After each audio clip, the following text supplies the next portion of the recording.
Hello everyone, स्वागत है एक बार फिर से आप सभी का आपके अपने यूट्यूब चैनल स्टेट पीसीएस सब में। हम सॉल्व कर रहे हैं आर ओ री एग्जाम के लिए टेस्ट सीरीज, जो न्यू पैटर्न डिसाइड हुआ है उसके अकॉर्डिंग यहाँ पे टेस्ट सीरीज सॉल्व कर रहे हैं। यानी कि आपका जो समय रहेगा 3 घंटे, और क्वेश्चन जो रहेंगे आपके 200 क्वेश्चन रहेंगे। 140 इसमें जीएस का रहेगा पेपर फर्स्ट, और सेकंड पेपर हिंदी का रहेगा जिसमें 60 क्वेश्चन रहेंगे। तो ये दोनों पेपर जो है 3 घंटे में सॉल्व कराया जाएगा। जो कि पहले क्या होता था कि पहले 2 घंटे का जो जीएस का पेपर होता था वो हो जाता था, फिर आपका 1 घंटे का हिंदी का पेपर अलग से लिया जाता था, बीच में आपको 2 से 3 घंटे का गैप मिलता था। तो वो अब जो है दोनों पेपर को साथ में कराया जाएगा। पहले जीएस का आपको जीएस और हिंदी दोनों साथ में दे दिया जाएगा, तो दोनों पेपर आपको 3 घंटे में सॉल्व करना है। तो चलिए इसी बेस पे आधारित हम टेस्ट सीरीज सॉल्व कर रहे हैं। आज ये हमारा दूसरा टेस्ट है। इसके पहले हमने एक टेस्ट सॉल्व कर लिया है और वो चैनल पे अपलोड हो गया है। अगर अभी तक आपने वो वीडियोज़ नहीं देखा है तो जाकर देख सकते हैं। साथ ही हम अलग अलग भी हिंदी के हमने करीब करीब 49 टेस्ट सॉल्व कर लिए हैं। तो अगर अभी तक आपने ये टेस्ट नहीं सॉल्व किया तो हिंदी का भी सॉल्व करिए, क्योंकि हिंदी में जो आपका स्कोर होना चाहिए कम से कम आप 55 56 यानी कि 55 से 56 क्वेश्चन आपका हिंदी में होना चाहिए। क्योंकि जीएस का जो अब पैटर्न बनता जा रहा है, जो टफ जैसे क्वेश्चन कठिन होते हैं वो सारे क्वेश्चन बढ़ाए जा रहे हैं। कथन कारण से संबंधित क्वेश्चन बढ़ाए जा रहे हैं। दो दो कथन या फिर युग्म वाला दिया जा रहा है, तो थोड़ा सा पेपर का पैटर्न जो है बदल रहा है। इस दृष्टिकोण को ध्यान में रखते हुए आप लोग इस पे फोकस करिए, हिंदी पे ज़्यादा से ज़्यादा, कि हिंदी पे आपका 55 से ज़्यादा ही सही हो, 55 से आप कम ना लाएं। तो इस वजह से इन सब चीज़ों को ध्यान में रखते हुए अच्छे से टेस्ट सीरीज सॉल्व करिए और टेस्ट सीरीज सॉल्व करते रहिए, जिससे ये पता चलता रहता है कि कौन सा सब्जेक्ट आपका कितना तैयार हुआ है और कितना उसमें अभी आप वीक हैं और उस पर कितना फोकस करना है। तो चलिए आगे बढ़ते हैं और सॉल्व करते हैं अपना ये टेस्ट सीरीज। आप लोगों से रिक्वेस्ट है कि चैनल पे यदि नए हैं तो चैनल को प्लीज़ सब्सक्राइब कर लीजिए, साथ ही बेल आइकन को प्रेस कर लीजिए, ताकि कोई भी वीडियो चैनल पे अपलोड हो तो सबसे पहले नोटिफिकेशन आपको प्राप्त हो। साथ ही वीडियो को लाइक एवं शेयर करना ना भूलिएगा। तो चलिए आगे बढ़ते हैं और सॉल्व करते हैं अपना एक टेस्ट सीरीज। तो यहाँ पे पहला प्रश्न है, निम्नलिखित राज्यों में से किनका संबंध बुद्ध के जीवन से था? अवंती, गांधार, कौशल, मगध। नीचे दिए गए कूट का प्रयोग करके सही उत्तर का यहाँ पे चयन करना है। तो किसका किसका संबंध यहाँ पे बुद्ध जी के जीवन से है? तो कौशल और मगध का यहाँ पे संबंध जो है या महात्मा बुद्ध के जीवन से है। तो ऑप्शन सी यहाँ पे सही आंसर हो जाएगा। तो बुद्ध का जन्म के कौशल राज्य के लुम्बिनी में हुआ। बुद्ध का परिनिर्वाण जो है कुशीनगर, जो कि मगध राज्य में स्थित था उस समय, में हुआ। अवंत में बुद्ध का पदार्पण कभी नहीं हुआ। गांधार पाकिस्तान व अफगानिस्तान के पश्चिमी भाग में है, जहां बुद्ध कभी नहीं गए। तो यहाँ पे ऑप्शन सी इसका बिल्कुल सही आंसर हो जाएगा। नेक्स्ट प्रश्न है, भारत में यूरोपीय शक्तियों के प्रवेश के संदर्भ में निम्न में से कौन सा कथन सही नहीं है? पहला कथन है, पुर्तगालियों ने 1499 ईस्वी में गोवा पर कब्जा किया था, जो कि यहाँ पे गलत दिया हुआ है। पहला ही कथन गलत है, क्योंकि ये 1510 में पुर्तगालियों ने 1510 में गोवा पर कब्जा किया था। तो यहाँ पे पहला कथन जो है ये असत्य हो जाएगा और यही इसका आंसर हो जाएगा, क्योंकि प्रश्न में पूछा गया है कि कौन सा कथन सही नहीं है। तो ऑप्शन ए यहाँ पे सही आंसर हो जाएगा। बाकी यहाँ पे ऑप्शन बी में जो दिया हुआ है कि अंग्रेजों ने अपना पहला कारखाना दक्षिणी भारत में मछलीपट्टनम में लगाया, बिल्कुल सही है। ऑप्शन सी है, पूर्वी भारत में अंग्रेजी कंपनी ने 1633 में उड़ीसा में पहला कारखाना लगाया, ये भी कथन यहाँ पे सही है। ऑप्शन डी है, डुप्ले के नेतृत्व में फ्रांसीसियों ने 1746 ईस्वी में मद्रास पर कब्जा किया था, तो ये भी कथन यहाँ पे बिल्कुल सही है। तो ये तीनों कथन बिल्कुल सही हैं। चूंकि प्रश्न में पूछा गया कौन सा सही नहीं है, तो ऑप्शन ए यहाँ पे सही आंसर हो जाएगा। पुर्तगालियों ने गोवा पर कब्जा कब किया था? तो 1510 में किया था, 1499 में नहीं किया था। तो ऑप्शन ए यहाँ पे सही आंसर हो जाएगा। नेक्स्ट प्रश्न है, त्रिपुरा की देसी रियासत स्वतंत्रता आंदोलन में 20वीं सदी के प्रारंभ में शामिल हुई, क्यों शामिल हुई? तो ये शामिल हुई थी, पहले से ही कुछ समूह राज्य पद में उसके रक्षक ब्रिटिश के खिलाफ लड़ रहे थे। तो ऑप्शन डी यहाँ पे सही आंसर हो जाएगा।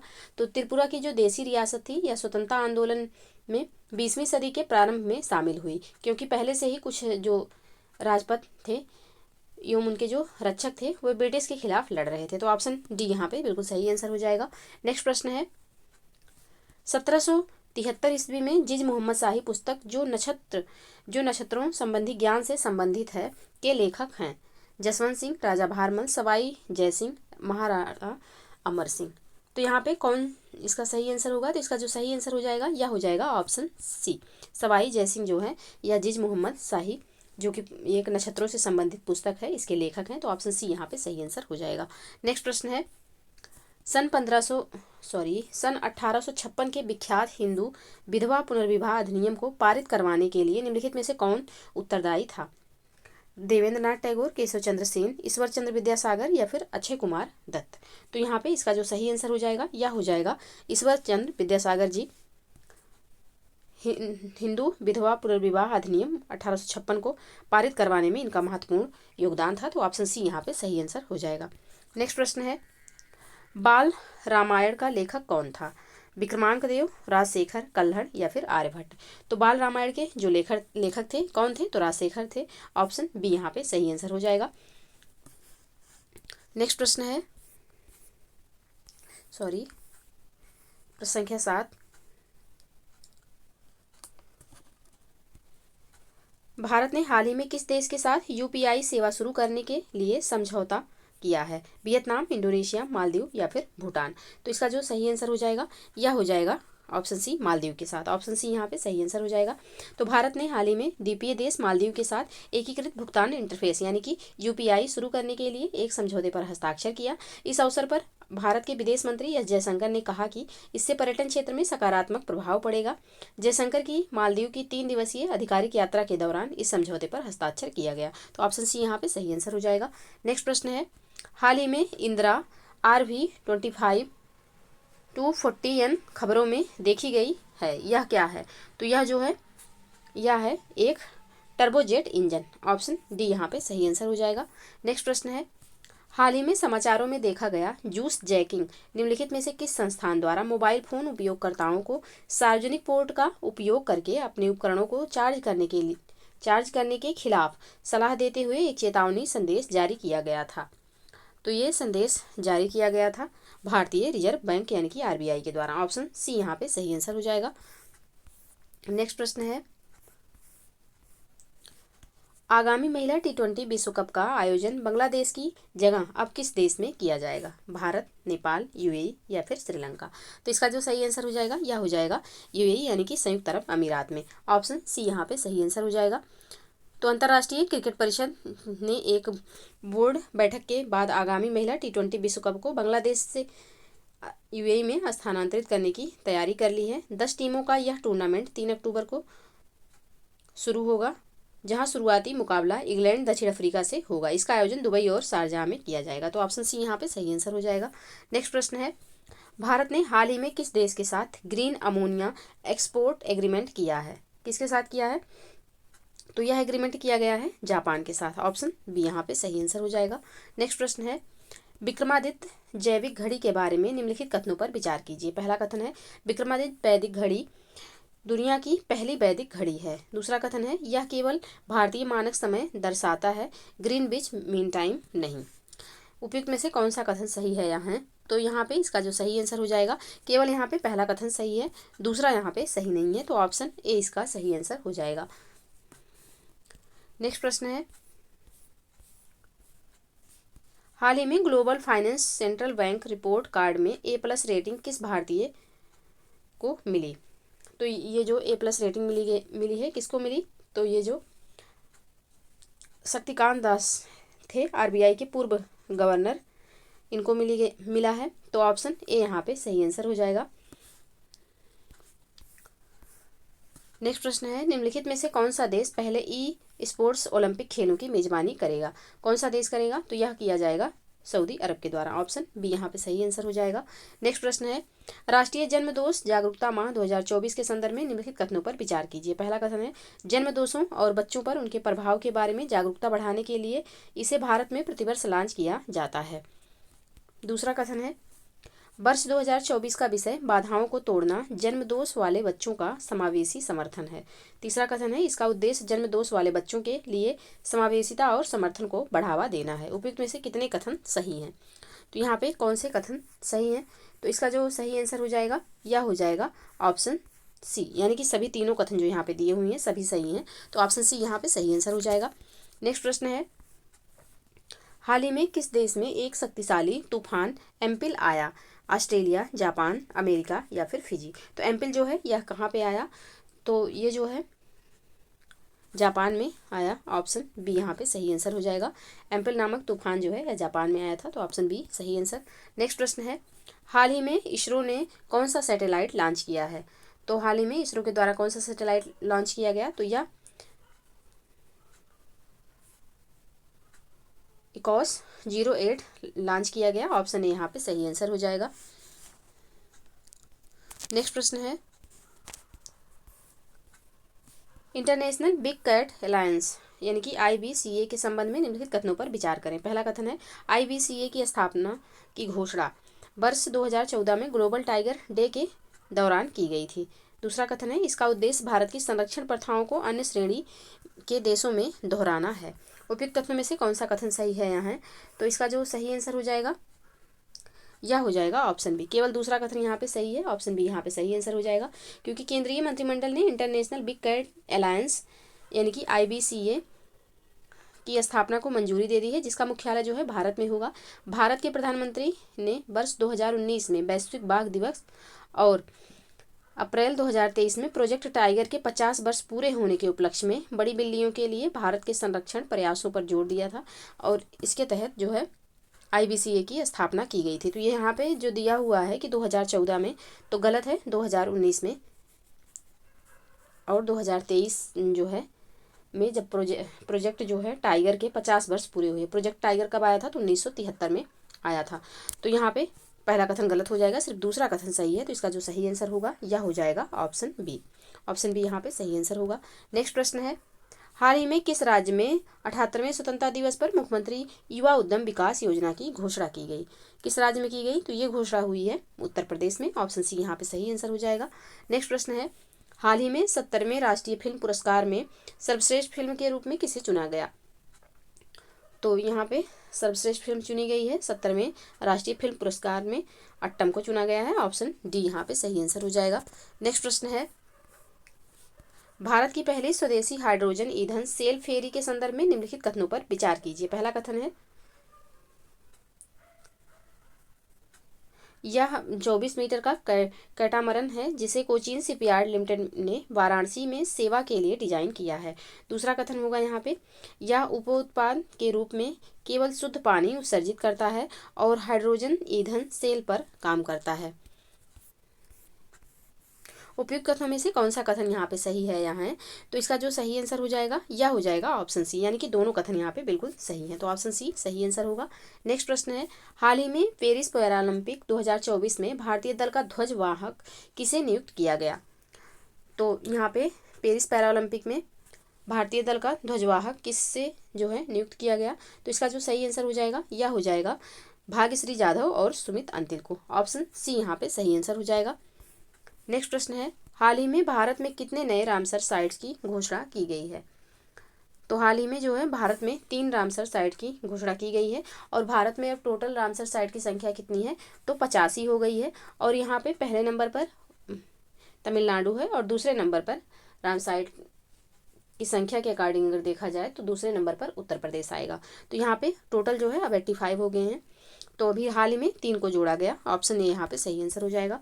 नेक्स्ट प्रश्न है, स्ट्रीट फास्ट डिफेंडर 2024 के संदर्भ में निम्नलिखित कथनों पर विचार कीजिए। पहला कथन है, शीत युद्ध काल के बाद से यह नाटो का सबसे व्यापक सैन्य अभ्यास है। दूसरा कथन है, स्ट्रीट फास्ट डिफेंडर 2024 का उद्देश्य नाटो की नई क्षेत्रीय रक्षा योजनाओं का परीक्षण करना है। तो यहाँ पे कौन सा कथन सही है, उपयुक्त कथनों में से कौन सा कथन यहाँ पे सही है, तो इसका जो सही आंसर हो जाएगा यह हो जाएगा ऑप्शन सी, यानी कि दोनों कथन यहाँ पे सही है। ऑप्शन सी बिल्कुल सही आंसर होगा।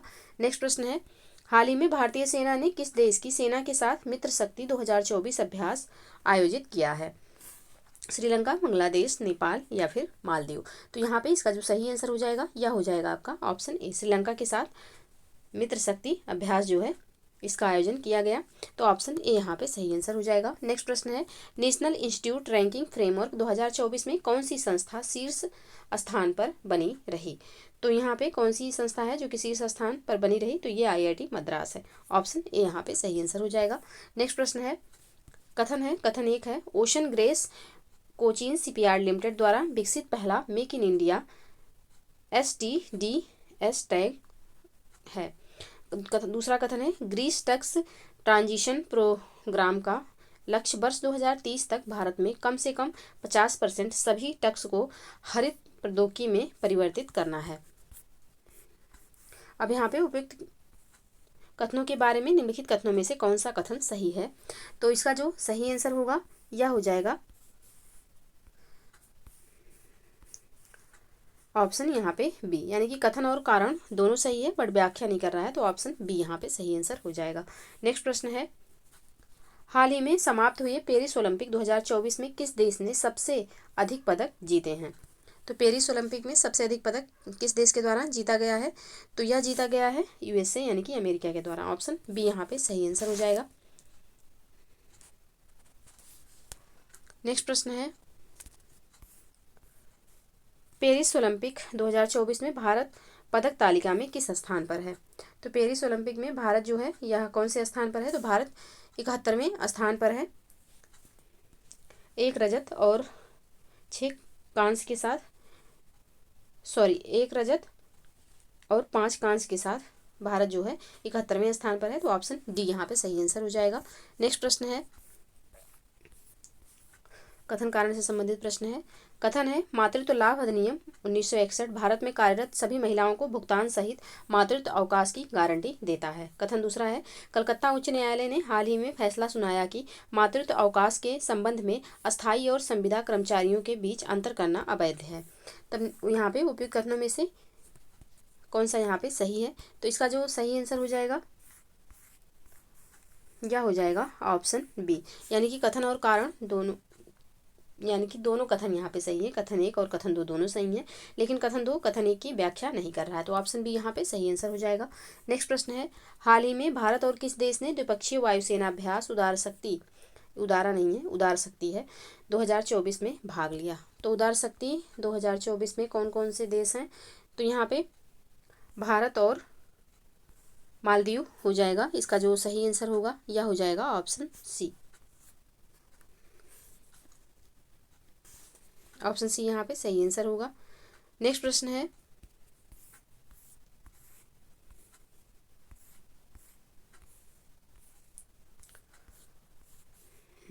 प्रश्न संख्या 32 हाल ही में समाचारों में देखा गया नैनातिवो द्वीप के बारे में निम्नलिखित कथनों पर विचार कीजिए। पहला कथन है यह मन्नार की खाड़ी में स्थित है जो श्रीलंका को भारतीय मुख्य भूमि से अलग करती है। दूसरा कथन है यह अपने हिंदू मंदिर नागा पशानी अम्बल कोविल के लिए जाना जाता है। उपयुक्त में से कौन सा कथन सत्य नहीं है? कौन सा कथन यहाँ पे सही नहीं है? तो इसका जो सही आंसर हो जाएगा यह हो जाएगा ऑप्शन ए। ऑप्शन ए यहाँ पे जो कथन दिया हुआ है यह सही नहीं है, बाकी दूसरा यहाँ पे सही है, पहला गलत है, तो ऑप्शन ए इसका सही आंसर हो जाएगा। नेक्स्ट प्रश्न है गुप्तकालीन प्रशासन के संबंध में निम्नलिखित कथनों पर विचार कीजिए। पहला कथन है राजा का पद वंशगत था। दूसरा कथन है राजसत्ता ज्येष्ठाधिकार की अटल प्रथा के अभाव में सीमित थी। तीसरा कथन है राजगद्दी हमेशा ज्येष्ठ पुत्र को मिलती थी। उपयुक्त में से कौन से कथन सत्य हैं या हैं? तो इसका जो सही आंसर हो जाएगा यह हो जाएगा ऑप्शन सी। पहला एवं दूसरा कथन सही है और तीसरा कथन यहाँ पे सही नहीं है, क्योंकि यहाँ पे गुप्त काल में राजपद वंशगत था, अर्थात राजा का पद जो है यह पुत्र को ही मिलता था, परंतु यह आवश्यक नहीं था कि वह पद ज्येष्ठ पुत्र को ही दिया जाएगा, अर्थात राजसत्ता जो है यह ज्येष्ठाधिकार की अटल प्रथा के अभाव से सीमित थी।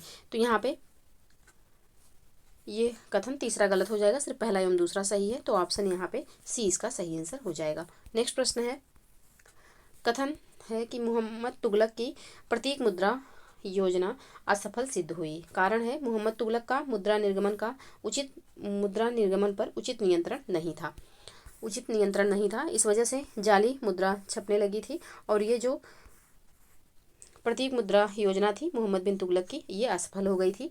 तो यहाँ पे इसका जो सही आंसर हो जाएगा यह हो जाएगा ऑप्शन ए, यानी कि कथन कारण दोनों सही है और कारण जो है यह कथन की सही व्याख्या कर रहा है, तो ऑप्शन ए बिल्कुल सही आंसर हो जाएगा। नेक्स्ट प्रश्न है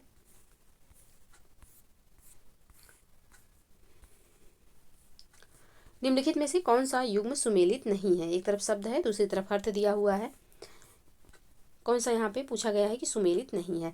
तो एनआरडी एक उपाधि बिल्कुल सही है। बल्लाल सैन्य अधिकारी यहाँ पे जो दिया हुआ है ये यहाँ पे गलत हो जाएगा। बल्लाल जो है यह सैन्य अधिकारी नहीं था।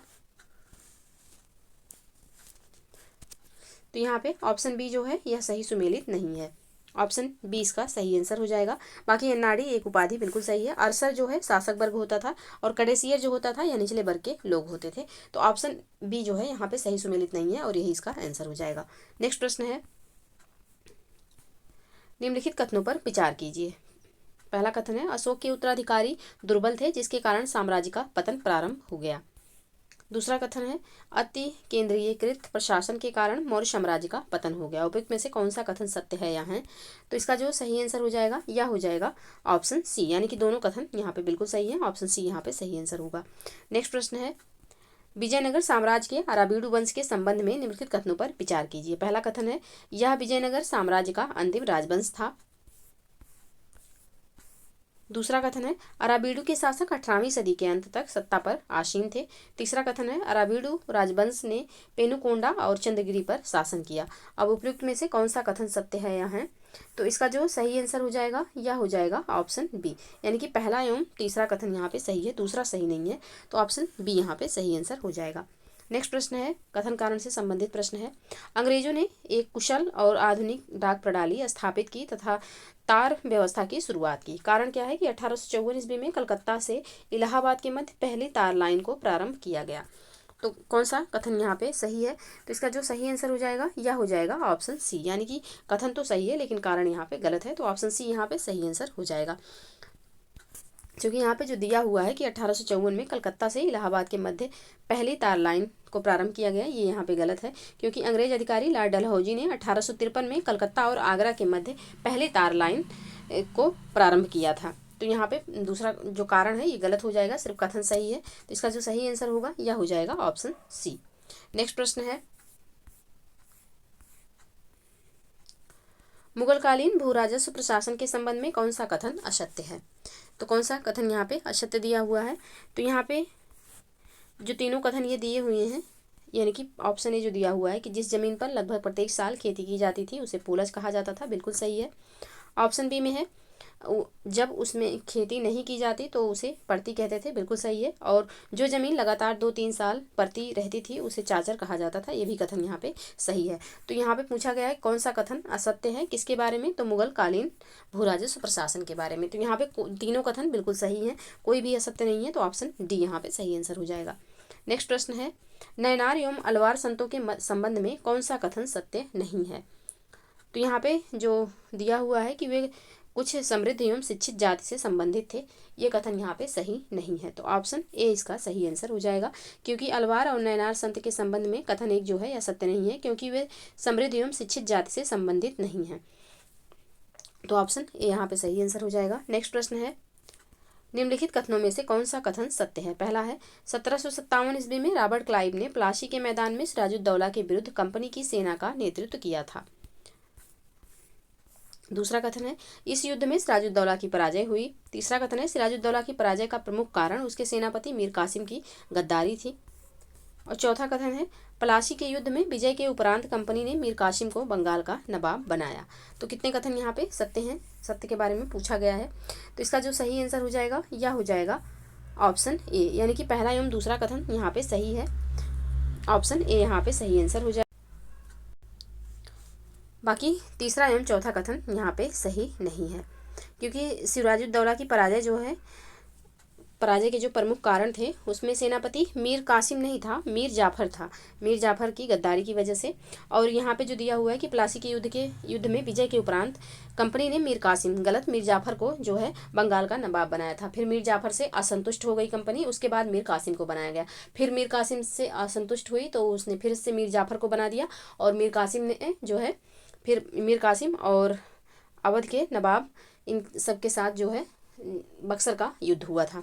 तो यहाँ पे मीर कासिम नहीं, तीसरा एवं चौथा इस वजह से गलत हो जाएगा, सिर्फ पहला एवं दूसरा यहाँ पे सही है। तो ऑप्शन ए इसका सही आंसर हो जाएगा। नेक्स्ट प्रश्न है, किस जाट शासक के नेतृत्व में जाट सत्ता अपनी उच्चतम गरिमा पर पहुंची? तो इसका जो सही आंसर हो जाएगा यह हो जाएगा ऑप्शन सी, सूरजमल के नेतृत्व में। तो ऑप्शन सी यहाँ पे सही आंसर होगा। नेक्स्ट प्रश्न है, कथन कारण से संबंधित कथन है, अनेक कांग्रेसी नेता और विशेषकर वामपंथी युवक गांधी इरविन समझौते के विरोधी थे। कारण क्या है, सरकार ने एक भी प्रमुख राष्ट्रवादी मांग नहीं मानी थी। नीचे दिए गए कूट का प्रयोग करके यहाँ पे सही उत्तर का चयन करना है, कौन सा यहाँ पे सही होगा।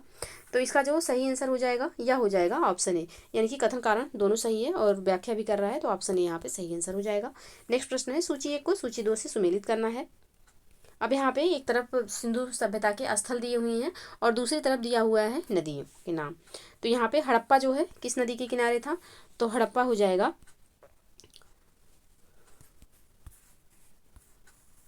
हड़प्पा हो जाएगा रावी नदी के किनारे। हस्तिनापुर, तो हस्तिनापुर जो हो जाएगा ये गंगा नदी के किनारे। नागा अर्जुन कोंडा जो हो जाएगा यह हो जाएगा कृष्णा नदी के किनारे। और पैठन जो हो जाएगा यह हो जाएगा गोदावरी नदी के किनारे। तो इसका जो सही कूट होगा यह हो जाएगा 2 3 4 1, 2 3 4 1 ऑप्शन बी में है, तो ऑप्शन बी यहाँ पे सही आंसर हो जाएगा। नेक्स्ट प्रश्न है, इस समय भारत की प्रथम और अंतिम आवश्यकता यह है कि उसे एक राष्ट्र बनाया जाए। राष्ट्रवाद को बढ़ावा देने वाली प्रत्येक चीज आगे बढ़नी चाहिए। तो यहाँ पे आगे बढ़नी चाहिए और उसमें रुकावट डालने वाली प्रत्येक वस्तु को समाप्त किया जाना चाहिए।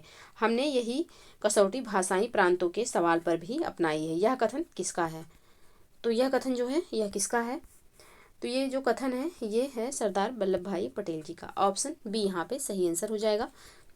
नेक्स्ट प्रश्न है कथन कारण से। कथन है, करजन 1898 ईस्वी में नए वायसराय के रूप में भारत आया था। कारण क्या है कि वह कांग्रेस के शांतिपूर्ण निधन में सहायता करने में सफल रहा। तो यहाँ पे कौन सा कथन सही है, तो इसका जो सही आंसर हो जाएगा यह हो जाएगा ऑप्शन सी, यानी कि कथन तो यहाँ पे सही है लेकिन कारण सही नहीं है, कारण गलत दिया हुआ है, तो ऑप्शन सी इसका सही आंसर हो जाएगा।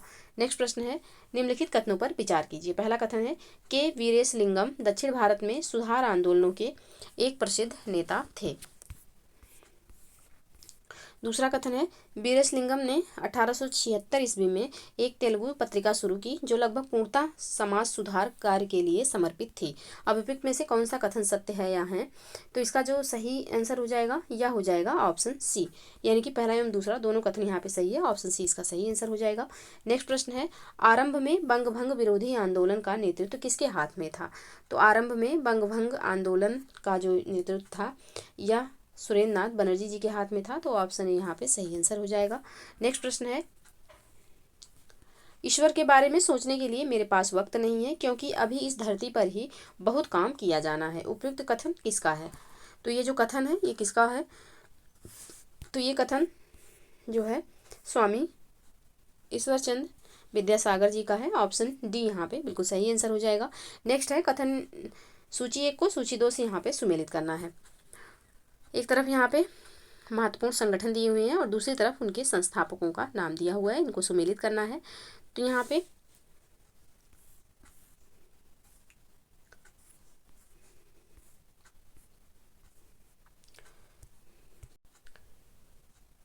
तो इनको सुमेलित करते हैं। पहले अभिनव भारत सभा, इसकी स्थापना किसने की, तो यह स्थापित किया गया था बी.डी. सावरकर जी के द्वारा।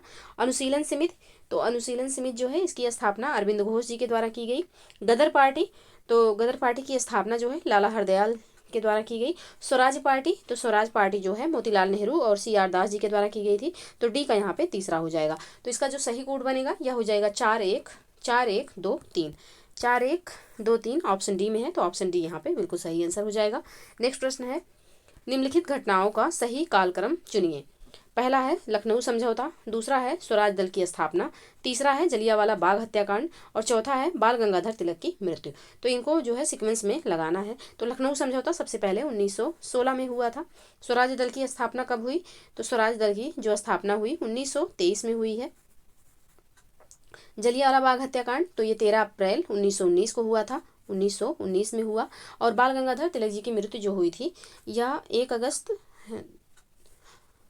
1920 में हुई थी, 1 अगस्त 1920 में। तो यहाँ पे 1920, तो इसका जो सही सीक्वेंस हो जाएगा सबसे पहले होगा लखनऊ समझौता, फिर उसके बाद आएगा जलियांवाला बाग हत्याकांड, फिर होगा बाल गंगाधर तिलक जी की मृत्यु और सबसे लास्ट में आएगा स्वराज दल की स्थापना। तो इसका जो सही कोड हो जाएगा यह हो जाएगा 1 3 4 2, ऑप्शन सी में है, तो ऑप्शन सी यहाँ पे सही आंसर हो जाएगा। नेक्स्ट प्रश्न है, वर्ष 1945 की प्रमुख घटनाएं निम्नलिखित थीं।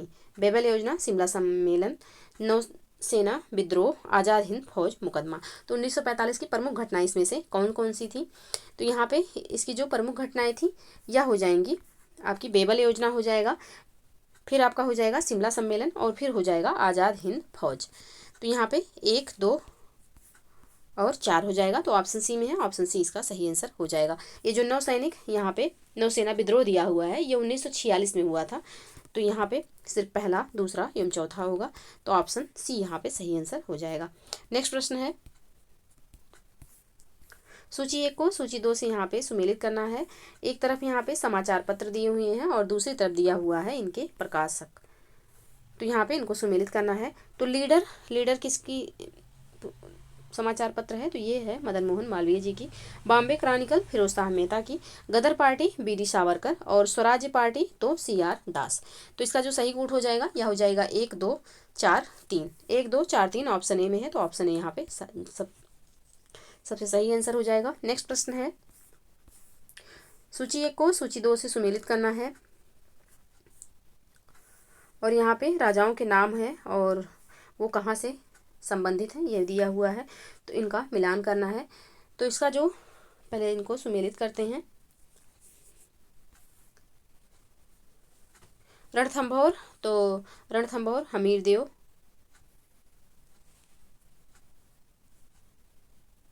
चित्तौड़ तो राणा रतन सिंह।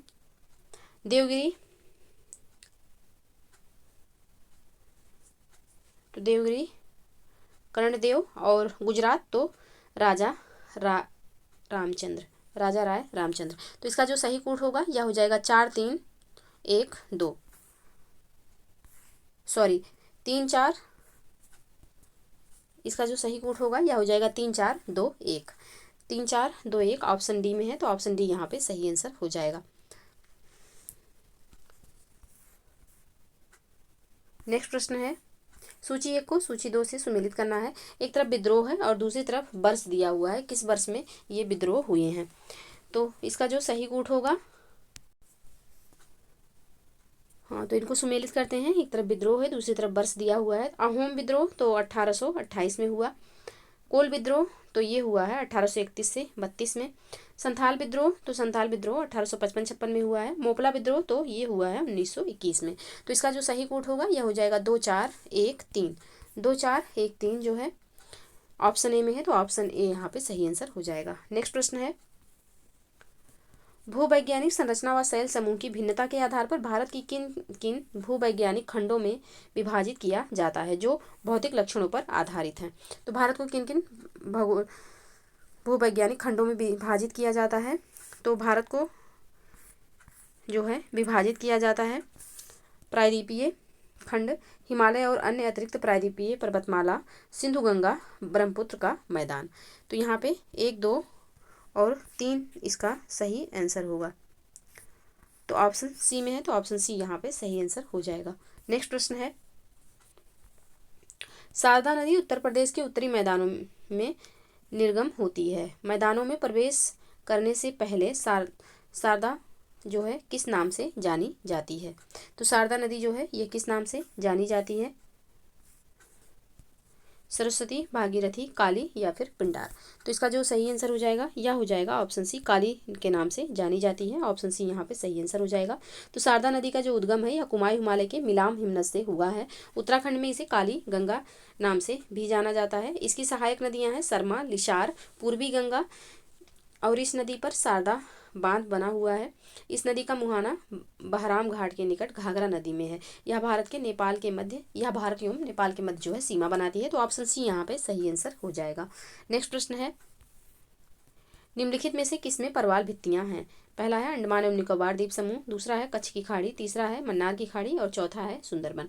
तो किसमें यहाँ पे किन किन में जो है परवाल भित्तियां हैं?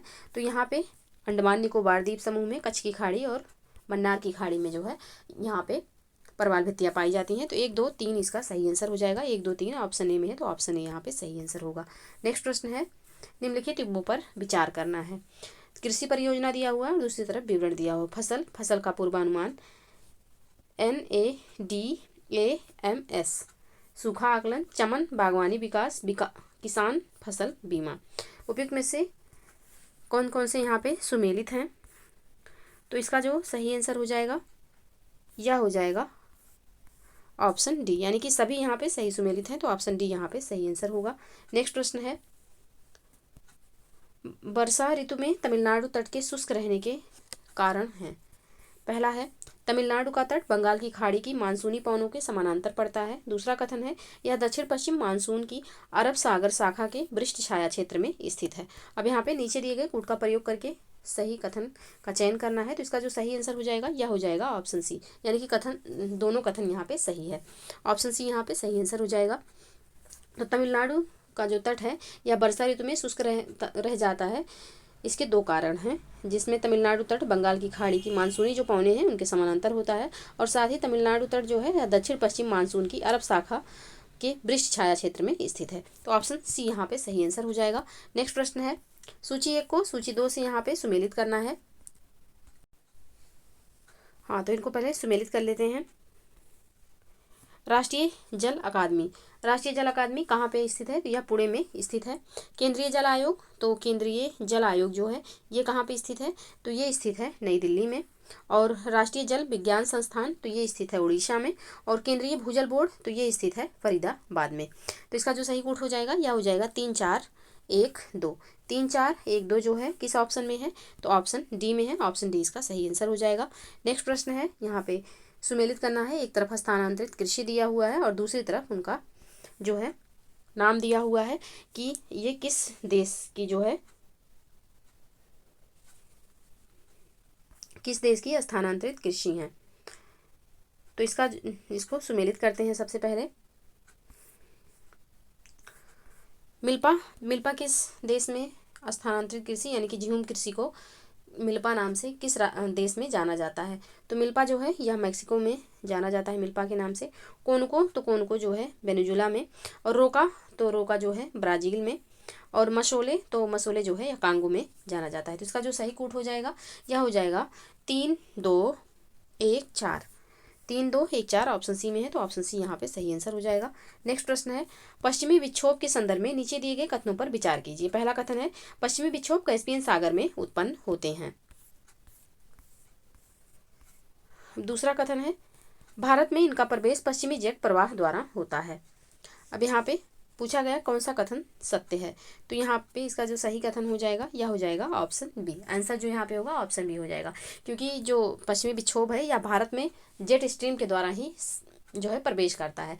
लेकिन यहाँ पे जो दिया हुआ है कि इसका उद्गम जो है या कैस्पियन सागर में होता है, तो कैस्पियन सागर में नहीं, भूमध्य सागर से पश्चिमी विक्षोभ जो है यह उत्पन्न होता है। तो यहाँ पे पहला कथन गलत है, सिर्फ दूसरा सही है। तो ऑप्शन बी इसका सही आंसर हो जाएगा। नेक्स्ट प्रश्न है, सूची 1 को सूची 2 से यहाँ पे सुमेलित करना है। एक तरफ रेलवे मंडल दिया हुआ है और दूसरी तरफ उनका दिया हुआ है मुख्यालय। तो यहाँ पे इनको सुमेलित करना है। तो इनको सुमेलित करते हैं। पश्चिमी मध्य जो है इसका मुख्यालय कहाँ पे है? तो इसका जो मुख्यालय है यह हो जाएगा जबलपुर में। और दक्षिण पूर्व मध्य, तो इसका हो जाएगा बिलासपुर में। और पूर्व मध्य का हो जाएगा हाजीपुर में। और उत्तर पूर्व यानी कि पूर्वोत्तर का हो जाएगा गोरखपुर में। तो इसका जो सही कोड होगा यह हो जाएगा 1 3 4 2। 1 3 4 2 ऑप्शन डी में है। तो ऑप्शन डी यहाँ पे सही आंसर हो जाएगा।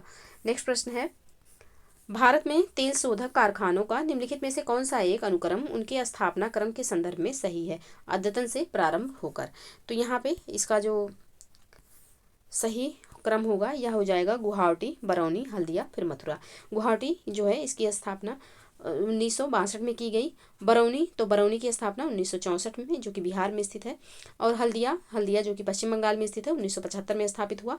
और मथुरा जो कि उत्तर प्रदेश में स्थित है, 1982 में स्थापित की गई। तो ऑप्शन डी यहाँ पे सही आंसर हो जाएगा। नेक्स्ट प्रश्न है, निम्नलिखित में से कौन सी मुद्रा स्वतः जुताई मुद्रा नहीं है, मृदा है। निम्नलिखित में से कौन सी मृदा स्वतः जुताई के गुण को प्रदर्शित करती है? तो स्वतः जुताई के गुण को कौन सी मृदा प्रदर्शित करती है? तो ये काली मृदा है, जिसको रेगुर मृदा भी कहा जाता है। तो ऑप्शन सी यहाँ पे सही आंसर हो जाएगा, जो कि कपास की खेती के लिए सबसे उपयुक्त मृदा है। तो ऑप्शन सी यहाँ पे सही आंसर। नेक्स्ट प्रश्न है, निम्नलिखित में से कौन से ग्रेनाइट के 2 मुख्य घटक हैं? तो ग्रेनाइट के जो 2 मुख्य घटक हैं कौन कौन से हैं? तो ये हैं सिलिका और एल्यूमिनियम। ऑप्शन सी यहाँ पे सही आंसर हो जाएगा। नेक्स्ट प्रश्न है, सौर परिवार के संबंध में निम्नलिखित कथनों में से कौन सा कथन सही है? यहाँ है पहला है शुक्र और यूरेनस पृथ्वी की घूर्णन दिशा के विपरीत घूर्णन करते हैं। दूसरा कथन है शुक्र पृथ्वी का निकटतम ग्रह है। तो कौन सा कथन यहाँ पे सही होगा? तो इसका जो सही आंसर हो जाएगा, दोनों कथन यहाँ पे बिल्कुल सही है, ऑप्शन सी इसका सही आंसर हो जाएगा। नेक्स्ट प्रश्न है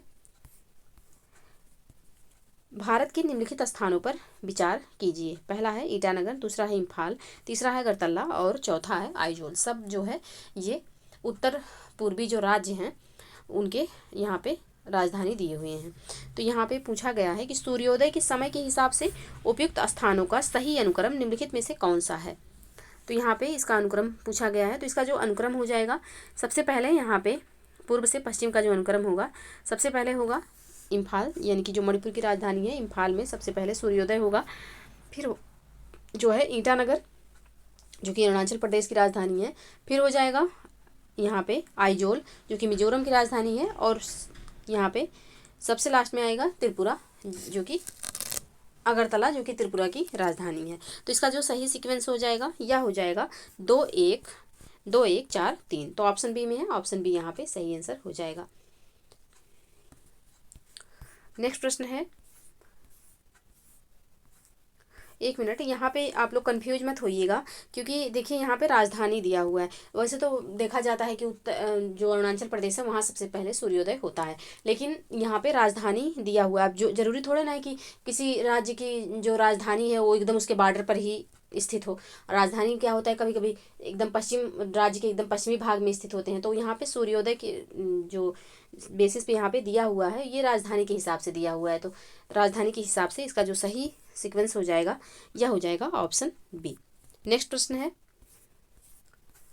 सूची 1 को सूची 2 से यहाँ पे सुमेलित करना है। एक तरफ यहाँ पे लौह खदानें दी हुई हैं और दूसरी तरफ उनका जो है अवस्थित राज्य दिया हुआ है कि किस राज्य में ये स्थित है। तो इसको यहाँ पे सुमेलित करेंगे। तो यहाँ पे चंद्रपुर जो है किस राज्य में स्थित है? तो चंद्रपुर जो है यह स्थित है महाराष्ट्र में। चित्रदुर्ग जो है ये कर्नाटक में स्थित है। बैलाडीला जो है यह छत्तीसगढ़ में स्थित है। और मयूरभंज जो है यह उड़ीसा में स्थित है। तो इसका जो सही कोड हो जाएगा यह हो जाएगा 2-4-3-1। 2-4-3-1 ऑप्शन बी में है, ऑप्शन बी यहाँ पे सही आंसर हो जाएगा। नेक्स्ट प्रश्न है, निम्नलिखित में से कौन सुमेलित नहीं है? एक तरफ देश है, दूसरी तरफ राजधानी दिया हुआ है। Morocco Rabat, Tunisia Tunis, Algeria Algiers, Cape Verde Bamako. तो बमाको जो है यह माली की राजधानी है जो कि एक अफ्रीकी देश है, अफ्रीका महाद्वीप में स्थित देश है माली, उसकी राजधानी है बमाको। तो केप वर्दे की राजधानी जो है यह बमाको नहीं है। तो यहाँ पे पूछा गया कौन सा सुमेलित नहीं है, तो ऑप्शन डी यहाँ पे सही आंसर हो जाएगा। बाकी ये तीनों बिल्कुल सही सुमेलित हैं। नेक्स्ट प्रश्न है, निम्नलिखित में से कौन सी गर्म महासागरीय जलधारा या जलधाराएं हैं? गल्फ स्ट्रीम, उत्तर अटलांटिक प्रवाह, बेंगुला धारा।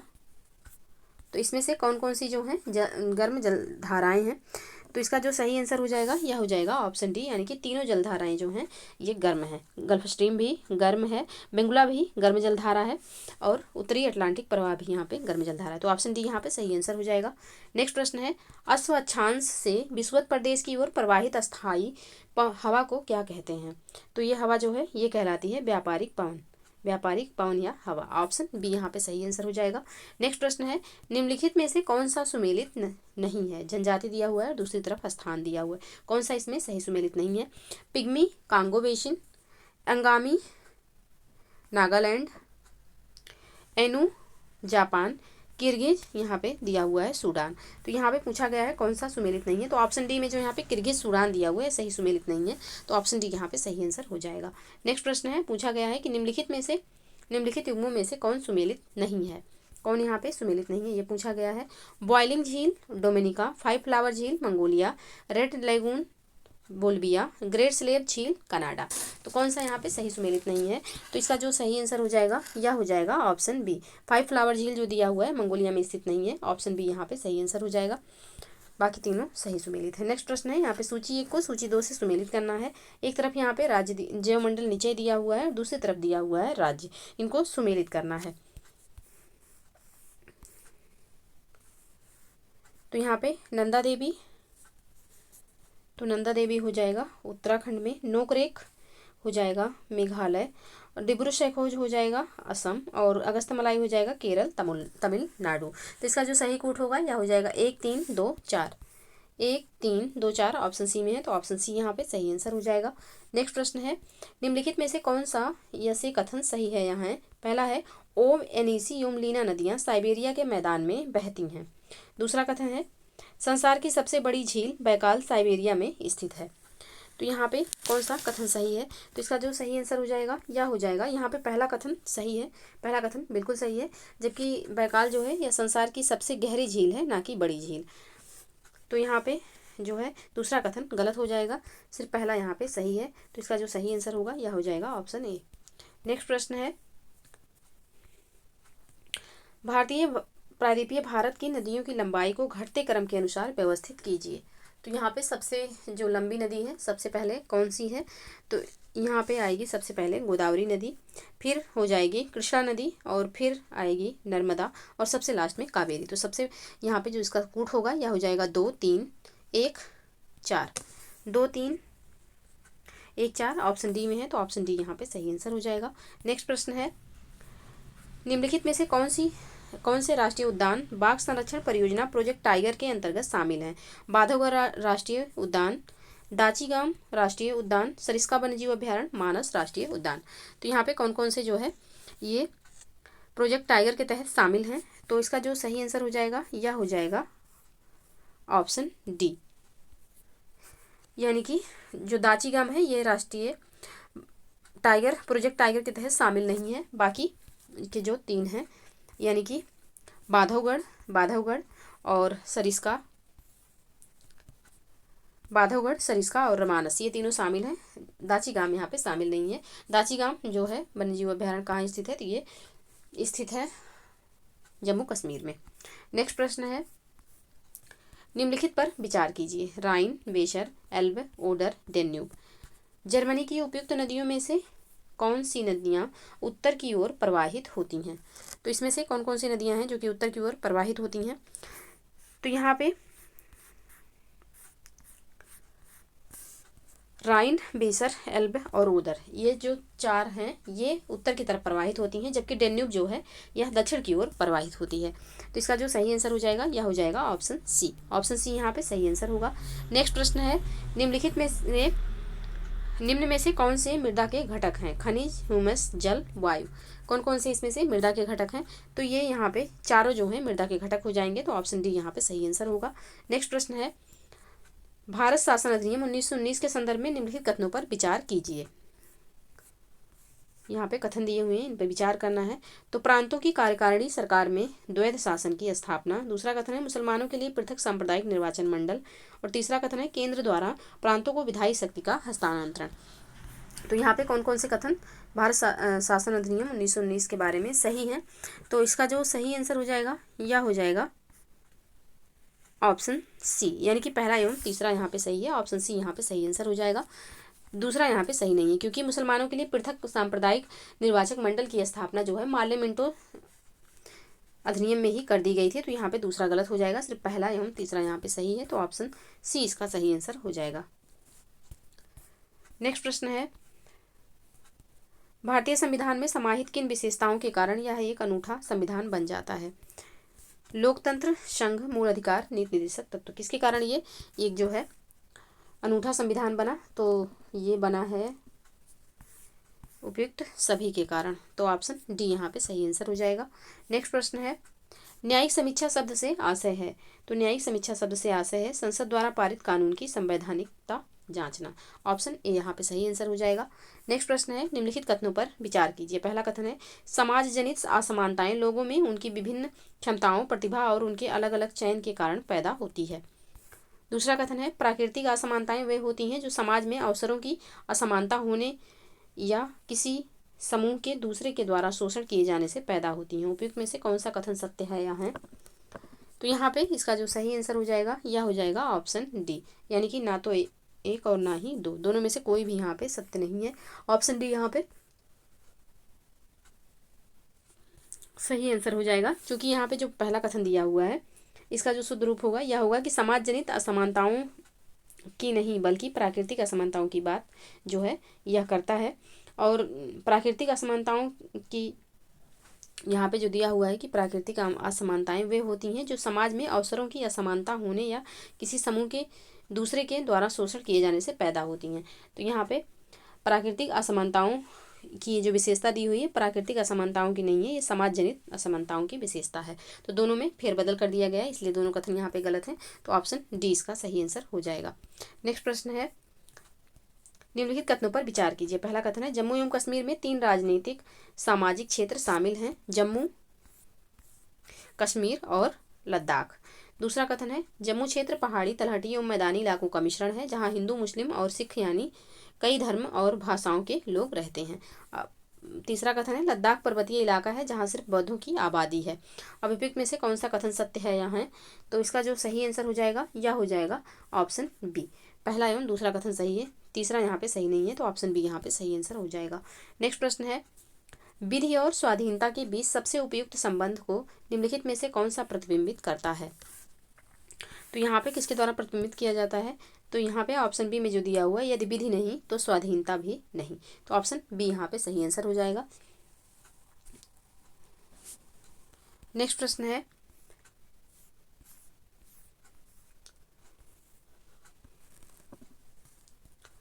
भारत के संविधान के आमुख का लक्ष्य उसके सभी नागरिकों के लिए सुनिश्चित करना है सामाजिक तथा आर्थिक न्याय, विचार तथा अभिव्यक्ति की स्वतंत्रता, अवसर की समानता और व्यक्ति की प्रतिष्ठा। तो ये चारों जो है सुनिश्चित करना है। इसका जो सही आंसर हो जाएगा यह हो जाएगा ऑप्शन डी। नेक्स्ट प्रश्न है, राज्य के नीति निर्देशक तत्वों को कहाँ से लिया गया है? तो राज्य के नीति निर्देशक तत्वों को कहाँ से लिया गया है? तो राज्य के जो नीति निर्देशक तत्व हैं इनको संविधान के भाग 4 में अनुच्छेद 36 से लेकर के 51 तक इनका प्रावधान किया गया है, और ये जो है आयरलैंड से लिए गए हैं। आयरलैंड में ये कहाँ से लिए गए थे? तो आयरलैंड में ये स्पेन से लिए गए हैं, तो ऑप्शन बी यहाँ पे सही आंसर हो जाएगा। भारत में नीति निर्देशक तत्व जो है कहाँ से लिया गया है? तो आयरलैंड की संविधान से लिया गया है, ऑप्शन बी बिल्कुल सही आंसर हो जाएगा। नेक्स्ट प्रश्न है, भारतीय संविधान की प्रस्तावना में उल्लेख है प्रतिष्ठा की, अवसर की, विचार की समानता। तो यहाँ पे किसका किसका उल्लेख है? तो यहाँ पे पहला एवं दूसरा यहाँ पे सही आंसर हो जाएगा। तो संविधान की प्रस्तावना में सामाजिक, आर्थिक और राजनीतिक न्याय, विचार, अभिव्यक्ति, विश्वास, धर्म और उपासना की स्वतंत्रता तथा प्रतिष्ठा और अवसर की समता का वर्णन है, तो ऑप्शन ए यहाँ पे सही आंसर हो जाएगा। नेक्स्ट प्रश्न है, भारत सरकार को कानूनी विषयों पर कौन परामर्श देता है? तो भारत सरकार को कानूनी विषयों पर जो परामर्श देता है यह देता है भारत का अटॉर्नी जनरल, ऑप्शन ए यहाँ पे सही आंसर हो जाएगा। अनुच्छेद कितने के द्वारा? तो अनुच्छेद 76(2) के द्वारा भारत का जो अटॉर्नी जनरल है वह भारत सरकार को कानूनी विषयों पर जो है परामर्श देता है, तो ऑप्शन ए यहाँ पे सही आंसर हो जाएगा। नेक्स्ट प्रश्न है, भारतीय संविधान द्वारा प्रदत्त नागरिकों के मूल कर्तव्यों में निम्नलिखित में से क्या है? पहला है मिश्रित संस्कृति की समृद्ध विरासत की रक्षा, सामाजिक अन्याय से कमजोर वर्ग की रक्षा, तीसरा है वैज्ञानिक मनोदशा और खोज की भावना का विकास, और चौथा है वैयक्तिक और सामूहिक कार्यकलापों के सभी क्षेत्रों में उत्कृष्टता के लिए प्रयत्न। तो निम्नलिखित जो कूट के आधार पर यहाँ पे सही उत्तर का चयन करना है, कौन सा यहाँ पे सही आंसर होगा? तो इसका जो सही आंसर हो जाएगा यह हो जाएगा ऑप्शन सी, ऑप्शन सी यहाँ पे सही आंसर होगा। नेक्स्ट प्रश्न है, यहाँ पे सुमेलित करना है सूची 1 को सूची 2 से। तो मौलिक कर्तव्य यहाँ पे दिया हुआ है, तो संविधान संशोधन का 42वां संशोधन द्वारा मौलिक कर्तव्य जोड़ा गया। संसद मौलिक अधिकारों में संशोधन कर सकती है। मूल ढांचे का सिद्धांत तो केशवानंद भारती हो जाएगा, और इंसानों के अनैतिक व्यापार का निषेध जो है यह संविधान का अनुच्छेद 23 हो जाएगा, और संसद मौलिक अधिकारों में संशोधन कर सकता है, ये मिनर्वा मिल्स केस में आया था। तो यहाँ पे इसका जो सही कूट हो जाएगा यह हो जाएगा 3, 4, 1, 2, ऑप्शन ए में है, ऑप्शन ए यहाँ पे सही आंसर हो जाएगा। नेक्स्ट प्रश्न है, भारत के पूर्व राष्ट्रपतियों में निम्नलिखित में से कौन बिहार का राज्यपाल रह चुका है? तो यहाँ पे कौन बिहार के राज्यपाल रह चुके थे? तो ये थे जाकिर हुसैन, ऑप्शन सी यहाँ पे सही आंसर हो जाएगा। नेक्स्ट प्रश्न है, भारतीय संविधान के निम्नलिखित में से किस एक संशोधन द्वारा राष्ट्रपति को कोई भी मामला मंत्रिपरिषद द्वारा पुनर्विचार किए जाने के लिए वापस भेजने का अधिकार दिया गया? किसके द्वारा दिया गया? तो यह दिया गया 44वां संविधान संशोधन 1978 द्वारा, ऑप्शन डी यहाँ पे सही आंसर हो जाएगा। नेक्स्ट प्रश्न है, धर्म आदि के आधार पर विभेद का प्रतिषेध।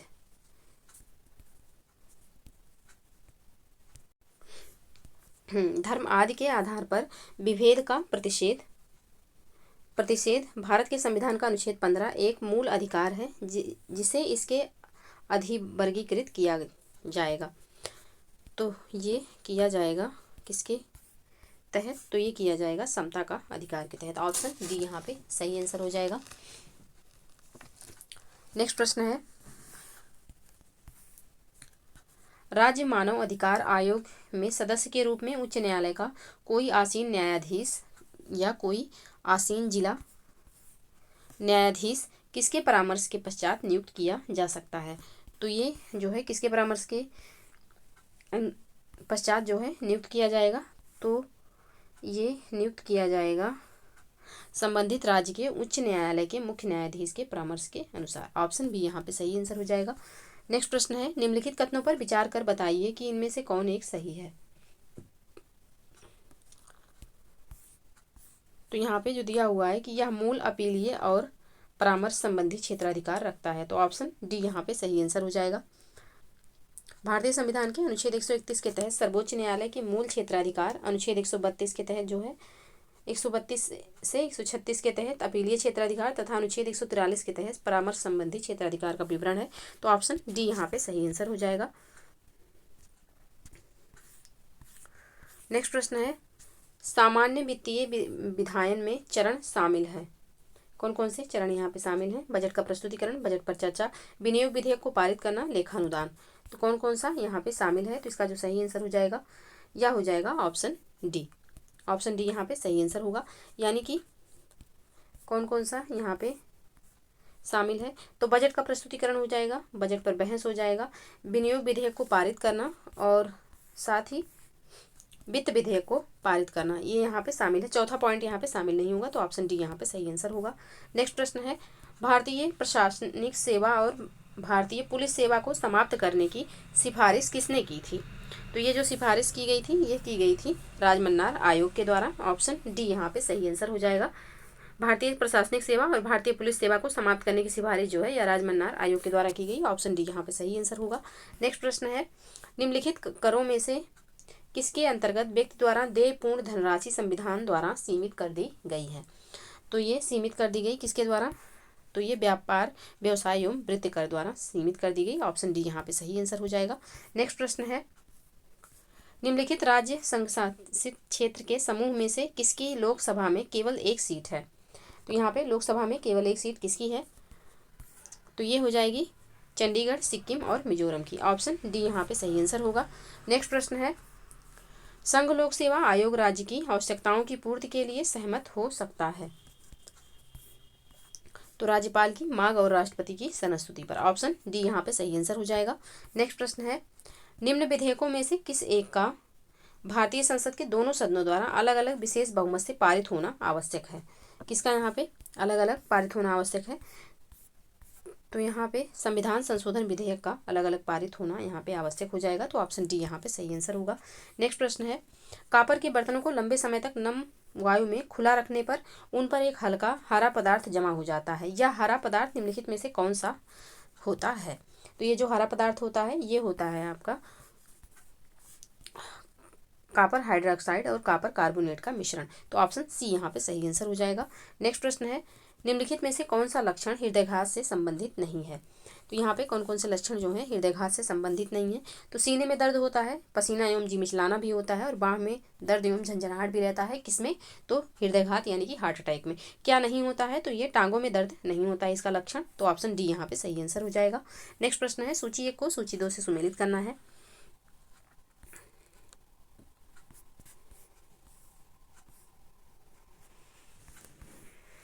तो इनको पहले सुमेलित कर लेते हैं।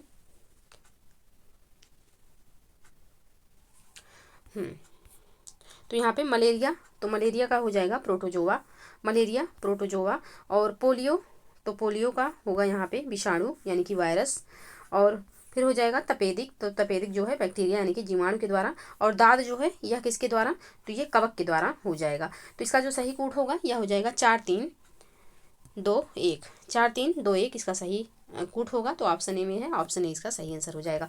यानी कि मलेरिया जो है यह किसके द्वारा, तो यह प्रोटोजोआ के द्वारा, पोलियो जो है या विषाणु यानी कि वायरस के द्वारा होता है, और तपेदिक जो है यह बैक्टीरिया के द्वारा, और दांत जो है यह कवक के द्वारा होता है, तो ऑप्शन ए यहाँ पे सही आंसर हो जाएगा। नेक्स्ट प्रश्न है, सूची 1 को सूची 2 से सुमेलित करना है। एक तरफ आविष्कार दिए हुए हैं और दूसरी तरफ दिए हुए हैं आविष्कारक, तो इनको सुमेलित करना है।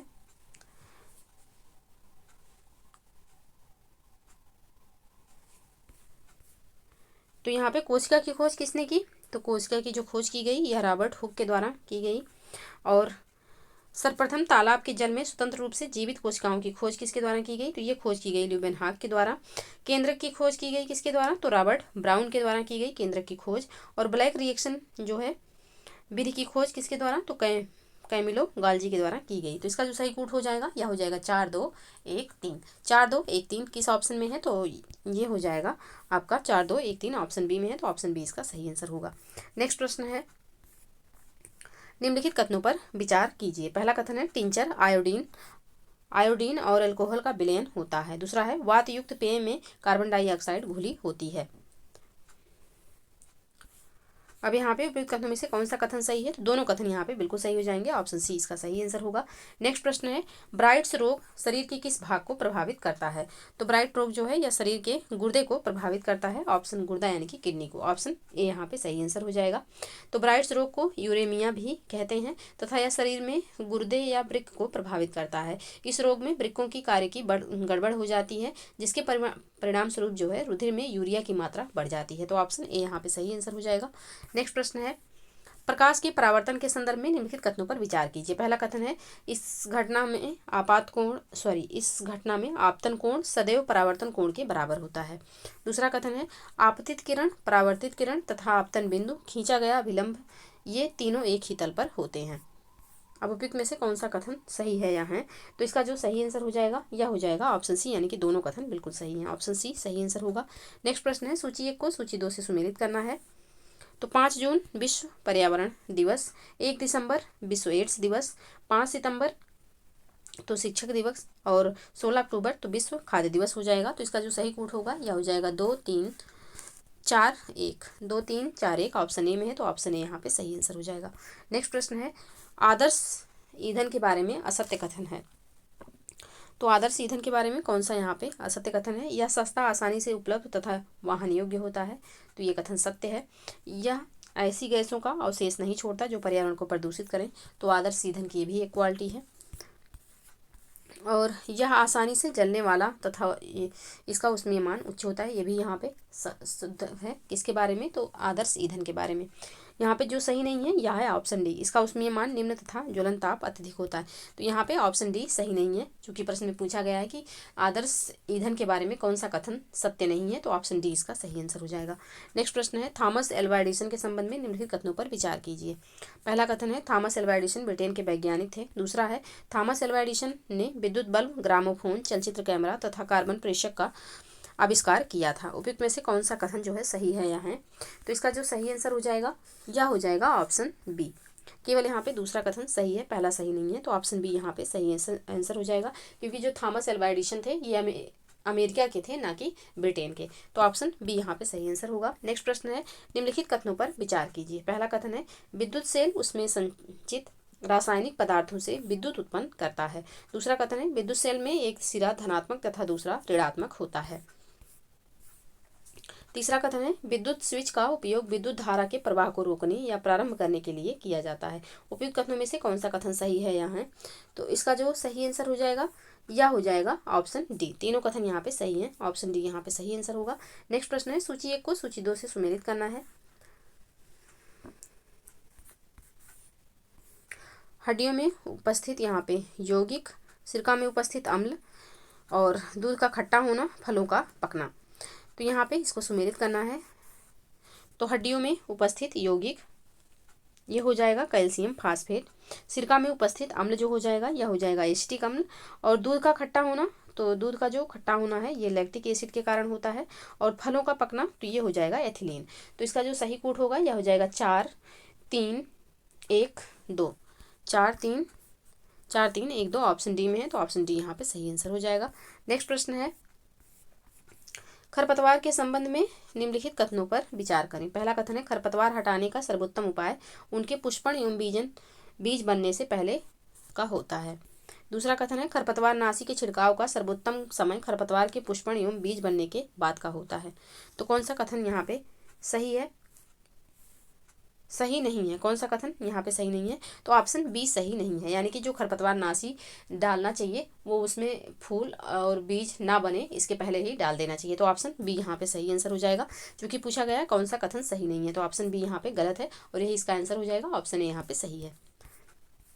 नेक्स्ट प्रश्न है, प्रकाश संश्लेषण प्रक्रम द्वारा पौधे कार्बोहाइड्रेट का संश्लेषण करते हैं। यह कार्बोहाइड्रेट निम्नलिखित में से किससे मिलकर बना होता है? कार्बन, हाइड्रोजन, ऑक्सीजन, नाइट्रोजन या फिर फास्फोरस।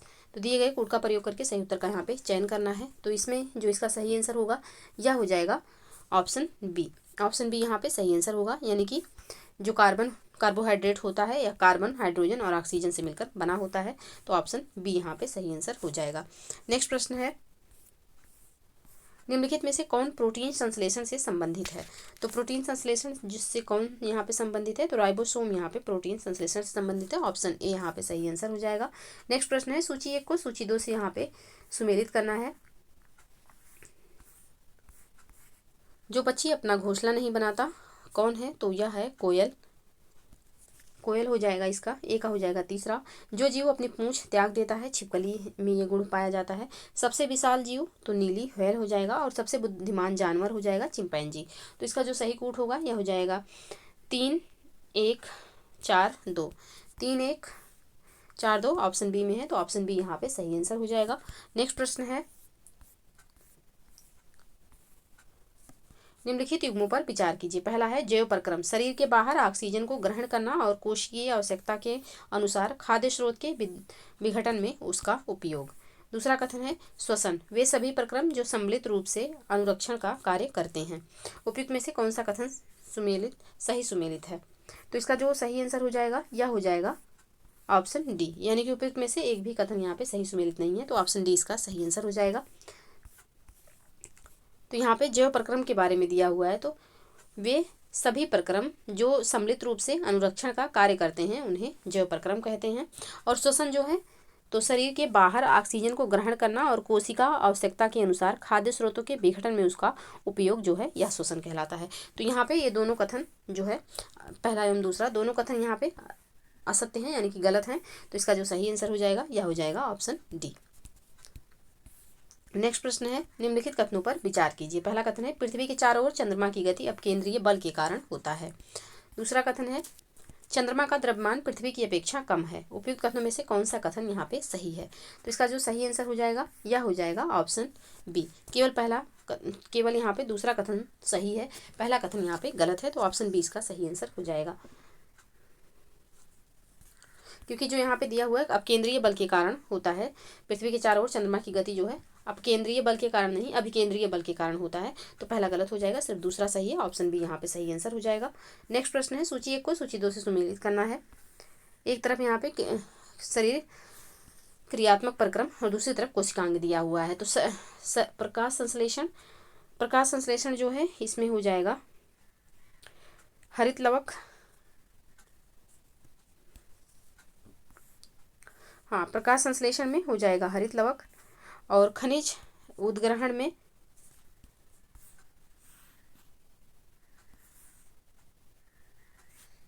एक मिनट,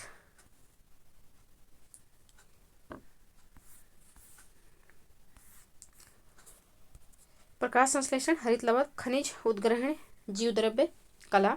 और श्वसन जो है यह हो जाएगा सूत्रकणिका। और प्रोटीन, ये प्रोटीन नहीं है, प्रोटीन है। प्रोटीन संश्लेषण तो राइबोसोम हो जाएगा इसका सही सुमेल। तो इसका जो सही कोड बनेगा यह हो जाएगा 2 1 3 4। 2 1 3 4 ऑप्शन सी में है, ऑप्शन सी इसका सही आंसर होगा। नेक्स्ट प्रश्न है, सूची 1 को सूची 2 से सुमेलित करना है। एक तरफ क्रांति दिया हुआ है, दूसरी तरफ दिया हुआ है किससे संबंधित है। तो हरित क्रांति खाद्यान्न से संबंधित था, श्वेत क्रांति तो दुग्ध उत्पादन से संबंधित है, पीत क्रांति तो ये तिलहन उत्पादन से है, और नीली क्रांति तो ये मत्स्य उत्पादन से है। तो इसका जो सही कोट हो जाएगा यह हो जाएगा 2 4 1 3, 2 4 1 3 ऑप्शन बी में है। ऑप्शन बी यहाँ पे सही आंसर होगा। नेक्स्ट प्रश्न है, पारिस्थितिकी के अंतर्गत जीवीय संगठन के कौन से स्तर सम्मिलित होते हैं। जीव, समष्टि, समुदाय, जीवोम। तो कौन कौन से इसमें से सम्मिलित होते हैं। तो सभी सम्मिलित होते हैं। ऑप्शन डी यहाँ पे सही आंसर हो जाएगा। नेक्स्ट प्रश्न है, गंगा सफाई योजना पहली बार किस वर्ष शुरू की गई थी। तो गंगा सफाई योजना पहली बार 1985 में शुरू की गई थी। ऑप्शन बी यहाँ पे सही आंसर हो जाएगा। नेक्स्ट प्रश्न है, सूची 1 को सूची 2 से यहाँ पे सम्मिलित करना है। एक तरफ रोग दिया हुआ है और दूसरी तरफ दिया हुआ है कारण, तो इनको सम्मिलित करना है। तो खैरा रोग जो है किसकी कमी से होता है। तो खैरा रोग जो है या जस्ते की कमी से होता है। खैरा जो होता है या जस्ते की कमी से होता है। एनीमिया किसकी कमी से होता है। तो एनीमिया जो है या लौह की कमी से होता है। लोहे की कमी से यहाँ पे मालिनता जो लिखा हुआ है इसका मतलब है कमी। तो लोहे की कमी से एनीमिया होता है। और ग्वाइटर यानी कि घेंघा रोग किसकी कमी से होता है। तो आयोडीन की कमी से होता है। और स्कर्वी तो यह विटामिन सी की कमी से होता है। स्कर्वी जो है या विटामिन सी की कमी से होता है। तो खैरा जो है या जस्ते की कमी से होता है। एनीमिया जो है या लोहे की कमी के कारण होता है। ग्वाइटर या कि घेंघा रोग जो जिसको बोलते हैं आयोडीन की कमी से होता है। और स्कर्वी जो है या विटामिन सी की कमी से होता है। तो इसका जो सही आंसर हो जाएगा या हो जाएगा ऑप्शन डी। ऑप्शन डी यहाँ पे सही कूट होगा इसका 4 3 2 1। नेक्स्ट है, सूची 1 को सूची 2 से सम्मिलित करना है। निर्धनता संबंधी कार्य दिया हुआ है, दूसरी तरफ दिया हुआ है लक्ष्य, तो इनको सम्मिलित करना है। तो काम के बदले अनाज योजना ये कब की है। ये इसका जो उद्देश्य है यह भोजन उपलब्ध कराना। ग्रामीण स्वरोजगार कार्यक्रम तो इसका उद्देश्य है गांव व कस्बों में छोटे उद्योग का सृजन करना। प्रधानमंत्री रोजगार योजना इसका उद्देश्य है शिक्षित बेरोजगार को वित्तीय सहायता देना। और स्वर्ण जयंती शहरी रोजगार कार्यक्रम का उद्देश्य क्या है। तो यह शहरी क्षेत्रों में रोजगार का अधिक सृजन करना। तो इसका जो सही कूट हो जाएगा यह हो जाएगा 2 1 4 3, 2 1 4 3 ऑप्शन ए में है। तो ऑप्शन ए यहाँ पे सही आंसर हो जाएगा। नेक्स्ट प्रश्न है, पद राष्ट्रीय आय निर्दिष्ट करता है। राष्ट्रीय आय किसको यहाँ पे निर्दिष्ट करता है। तो राष्ट्रीय आय जो है यह निर्दिष्ट करता है कारक लागत पर निवल राष्ट्रीय उत्पाद को। ऑप्शन बी यहाँ पे सही आंसर हो जाएगा। नेक्स्ट है, निम्नलिखित में से कौन सा एक बजट की पूंजीगत प्राप्तियों का भाग नहीं है। तो बजट की पूंजीगत प्राप्तियों का जो भाग नहीं है यह है ऋणों पर प्राप्त ब्याज जो है यह यहाँ पे इसका सही आंसर हो जाएगा। तो ऑप्शन बी यहाँ पे सही आंसर होगा। नेक्स्ट प्रश्न है, भुगतान संतुलन के संदर्भ में निम्नलिखित में से किसके या फिर किनसे चालू खाते बनते हैं। तो चालू खाता जो है किनसे यहाँ पे बनता है। तो यह बनता है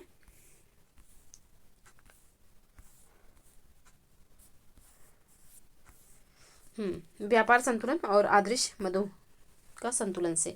तो 1 एवं 3 इसका सही आंसर हो जाएगा। तो ऑप्शन बी में है। ऑप्शन बी यहाँ पे सही आंसर होगा। नेक्स्ट प्रश्न है, निम्नलिखित कथनों में से कौन सा सत्य है यहाँ है। तो इसका जो यहाँ पे पहला कथन देखते हैं पहले।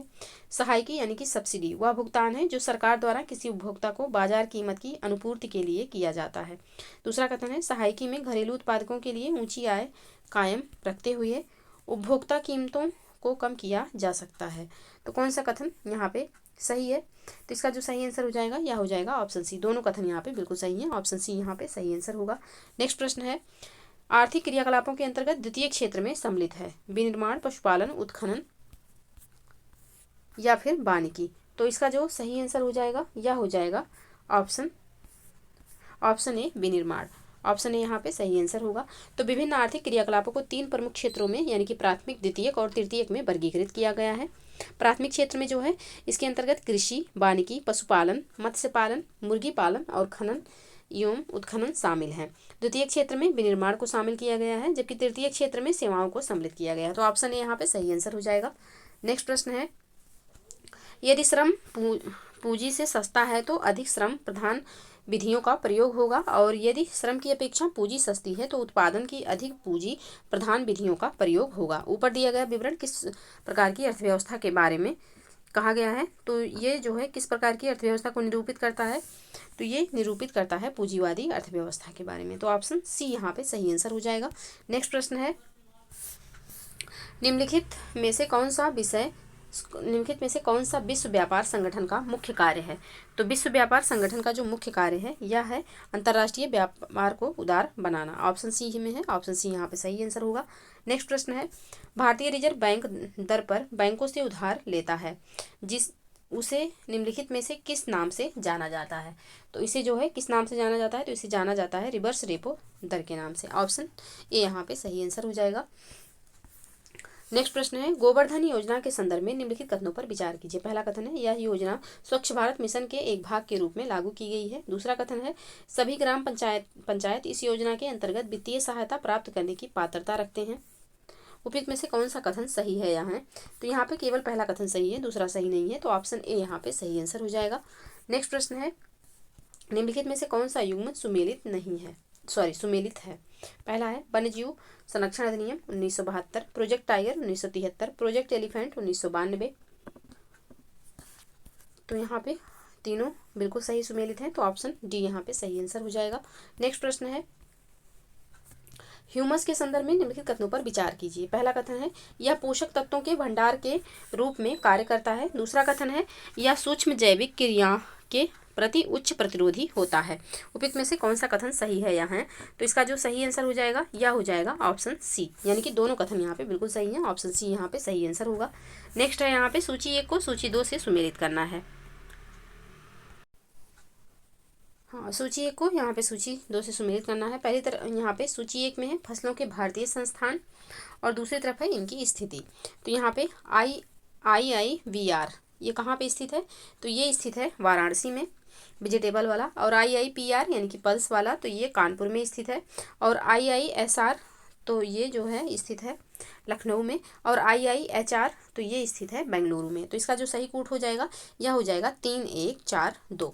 3142 जो है किस ऑप्शन में है, तो यहाँ पे ऑप्शन डी में है 3142, ऑप्शन डी यहाँ पे सही आंसर हो जाएगा। तो ये रहे 140 प्रश्न जीएस के जिनको हमने सॉल्व किया। अब हम आगे बढ़ते हैं और सॉल्व करते हैं हिंदी के प्रश्न। तो हिंदी का पेपर स्टार्ट करने से पहले आप लोगों से रिक्वेस्ट है कि चैनल पे यदि नए हैं तो चैनल को प्लीज़ सब्सक्राइब कर लीजिए, साथ ही बेल आइकन को प्रेस कर लीजिए ताकि कोई भी वीडियो चैनल पर अपलोड हो तो सबसे पहले नोटिफिकेशन आपको मिले। साथ ही वीडियो को लाइक एवं शेयर करना ना भूलिएगा क्योंकि बहुत मेहनत लगती है वीडियो बनाने में। तो चलिए आगे बढ़ते हैं और सॉल्व करते हैं अपना दूसरा टेस्ट।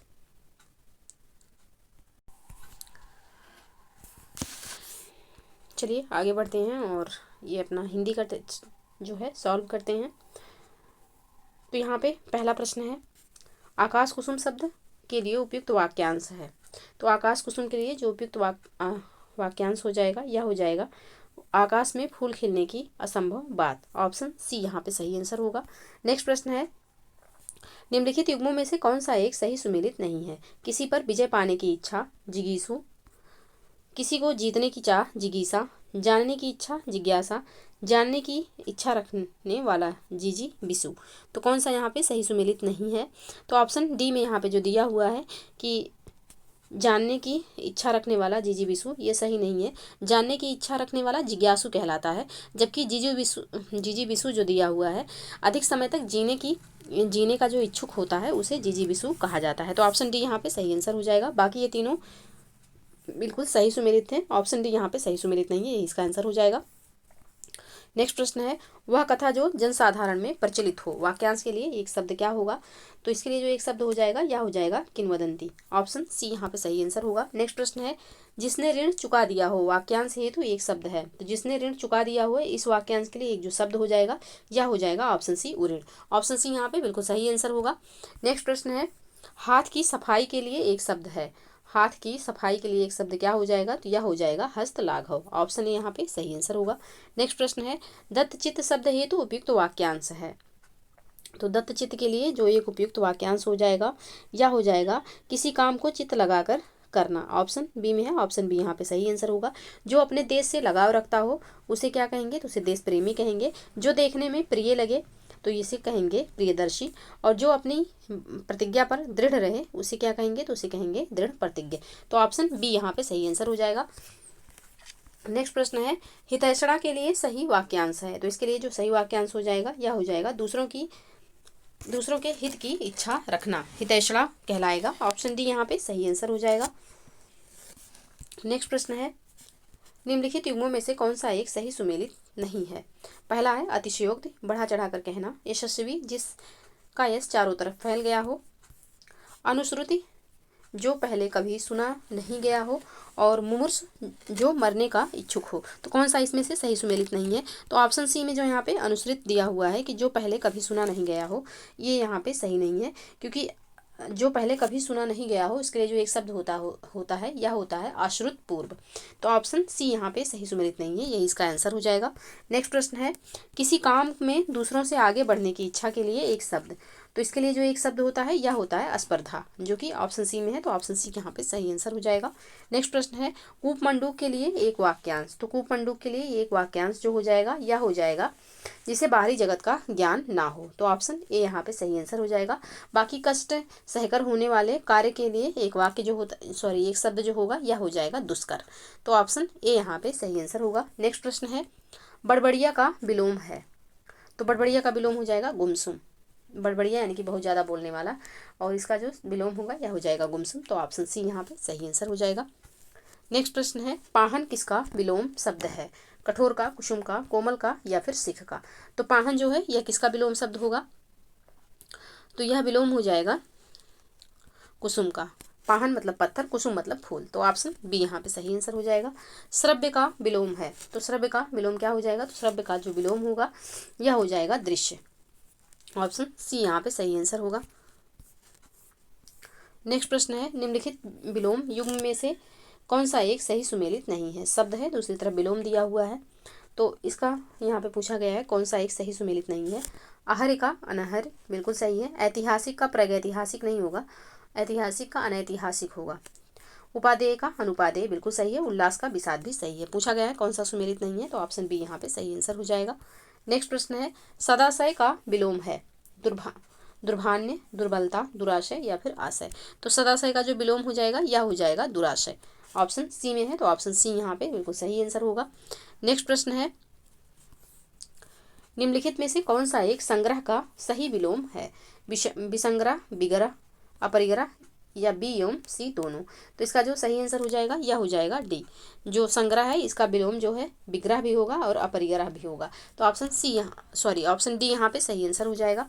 नेक्स्ट प्रश्न है निम्नलिखित युग्मों में से कौन एक गलत है। शब्द दिया हुआ है, दूसरी तरफ विलोम है। कोप, कृपा, चिरंतन, शाश्वत, उत्तम, अधम, अस्तुत्य, निंदे। तो कौन सा यहाँ पे गलत है, इसका पहचान करना है यहाँ पे। तो ऑप्शन बी में जो चिरंतन का शाश्वत दिया हुआ है यह सही सुमेलित नहीं है, क्योंकि चिरंतन का जो विलोम होगा यह नश्वर होगा। तो ऑप्शन बी यहाँ पे सही सुमेलित नहीं है, ये इसका आंसर हो जाएगा। नेक्स्ट प्रश्न है निवृत्त का सही विलोम शब्द है। तो निवृत्त का जो सही विलोम हो जाएगा यह हो जाएगा परवृत्त, जो कि ऑप्शन सी में है। तो ऑप्शन सी यहाँ पे सही आंसर होगा। स्मरण का विलोम क्या होगा, तो स्मरण का जो सही विलोम हो जाएगा यह हो जाएगा विस्मरण। ऑप्शन बी में है, ऑप्शन बी यहाँ पे सही आंसर होगा। नेक्स्ट प्रश्न है निम्नलिखित युग्मों पर विचार करें। एक तरफ शब्द है, दूसरी तरफ विलोम दिया हुआ है। तो उद्घाटन, समापन, उन्मूलन, निमीलन, आकलन, संकलन, ध्वंस, निर्माण। उपयुक्त में से कौन सा सही सुमेलित है। तो कौन कौन से यहाँ पे सही सुमेलित हैं, तो ऑप्शन सी में यहाँ पे पहला एवं चौथा जो है बिल्कुल सही सुमेलित है। तो ऑप्शन सी यहाँ पे सही आंसर हो जाएगा, क्योंकि जो यहाँ पे निमीलन दिया हुआ है ये उन्मीलन का सही विलोम होगा। उन्मूलन का नहीं, उन्मीलन का सही विलोम निमीलन होगा। आकलन का जो यहाँ पे सही विलोम होगा या संकलन नहीं होगा, विकलन हो जाएगा। तो यहाँ पे जो सही सुमेलित है पहला एवं चौथा सही सुमेलित है। तो ऑप्शन सी यहाँ पे बिल्कुल सही आंसर होगा। नेक्स्ट प्रश्न है एक वाक्य में विशेषण का प्रयोग नहीं हुआ है। अब वो वाक्य कौन सा है। वह सन्यासी है, वह लड़की गायिका है, रमेश तेज दौड़ता है, वह मधुर संगीत सुनता है। तो कौन सा वाक्य यहाँ पे विशेषण है, तो इसका जो सही आंसर हो जाएगा जिसमें कौन सा वाक्य ऐसा है जिसमें विशेषण का प्रयोग नहीं हुआ है। तो ऑप्शन ए यहाँ पे सही आंसर हो जाएगा, जिसमें विशेषण का प्रयोग नहीं हुआ है। तो ऑप्शन ए बिल्कुल सही आंसर। नेक्स्ट प्रश्न है मोहन बहुत तेज विद्यार्थी है, इस वाक्य में प्रविशेषण है। तो प्रविशेषण किसे कहते हैं, तो जो विशेषण की भी विशेषता बताए उसे प्रविशेषण कहते हैं। तो इसमें जो प्रविशेषण है यह हो जाएगा बहुत। तेज जो है यह विशेषण है जो कि विद्यार्थी जो कि विशेष है, इसकी विशेषता बता रहा है। और बहुत जो है यह तेज की भी विशेषता बता रहा है। तेज तो है लेकिन बहुत तेज है। तो इसका जो सही आंसर हो जाएगा यह हो जाएगा option C, sorry option C नहीं, ऑप्शन बी। नेक्स्ट प्रश्न है, तुम कहाँ रहते हो किस कोटि का विशेषण है। तो तुम कहाँ रहते हो ये जो है यह प्रश्नवाचक विशेषण है। ऑप्शन बी यहाँ पे सही आंसर होगा। नेक्स्ट प्रश्न है, निम्नलिखित वाक्यों में से एक में सार्वनामिक विशेषण का प्रयोग हुआ है। तो सार्वनामिक विशेषण का प्रयोग इसमें यहाँ पे किसमें हुआ है। तो यहाँ पे ऑप्शन डी में जो दिया हुआ है, यह वृक्ष संकेत के रूप में यहाँ पे यह जो है यह एक सार्वनामिक विशेषण है। तो ऑप्शन डी यहाँ पे सही आंसर हो जाएगा, यह वृक्ष बड़ा है। नेक्स्ट प्रश्न है, निम्न में से एक विशेषण शब्द है, विशेषण शब्द इसमें से कौन सा है। तो यहाँ पे गाफिल जो दिया हुआ है यह विशेषण है, इसका जो विशेष होगा यह हो जाएगा गाफिलत, गफलत। तो ऑप्शन सी यहाँ पे सही आंसर होगा। नेक्स्ट प्रश्न है, निम्नलिखित में से कौन सा एक शब्द विशेषण नहीं है। इंद्रिय, श्रव्य, विषाद, महिमा, कौन सा यहाँ पे विशेषण नहीं है। तो विषाद जो है यह यहाँ पे विशेषण नहीं है। ऑप्शन सी यहाँ पे सही आंसर हो जाएगा, जबकि इंद्रिय, श्रव्य और महिमा ये तीनों विशेषण है। तो ऑप्शन सी बिल्कुल सही आंसर। नेक्स्ट प्रश्न है, निम्नलिखित में से कौन सा एक विधेय विशेषण है। तो विधेय विशेषण किसे कहते हैं। तो जो विशेषण विशेष के बाद आए उसे विधेय विशेषण कहते हैं। जैसे मेरे बाल काले हैं, तो बाल जो है यह विशेष हो जाएगा और काले जो है यह विशेषण है। तो जो कि जब विशेष के बाद जो आता है विशेषण उसे कौन सा विशेषण, तो उसे विधेय विशेषण कहते हैं। तो यहाँ पे पूछा गया है कि किस वाक्य में विधेय विशेषण है। तो कमल एक तेज विद्यार्थी है, विधेय विशेषण इसमें नहीं है। वह एक चंचल व्यक्ति है, यह एक सफ़ेद घोड़ा है, मेरे बाल काले हैं। तो ऑप्शन डी में मेरे बाल काले हैं, तो जो विशेष है इसके बाद विशेषण आया है तो यहाँ पे विधेय विशेषण होगा। ऑप्शन डी यहाँ पे सही आंसर हो जाएगा।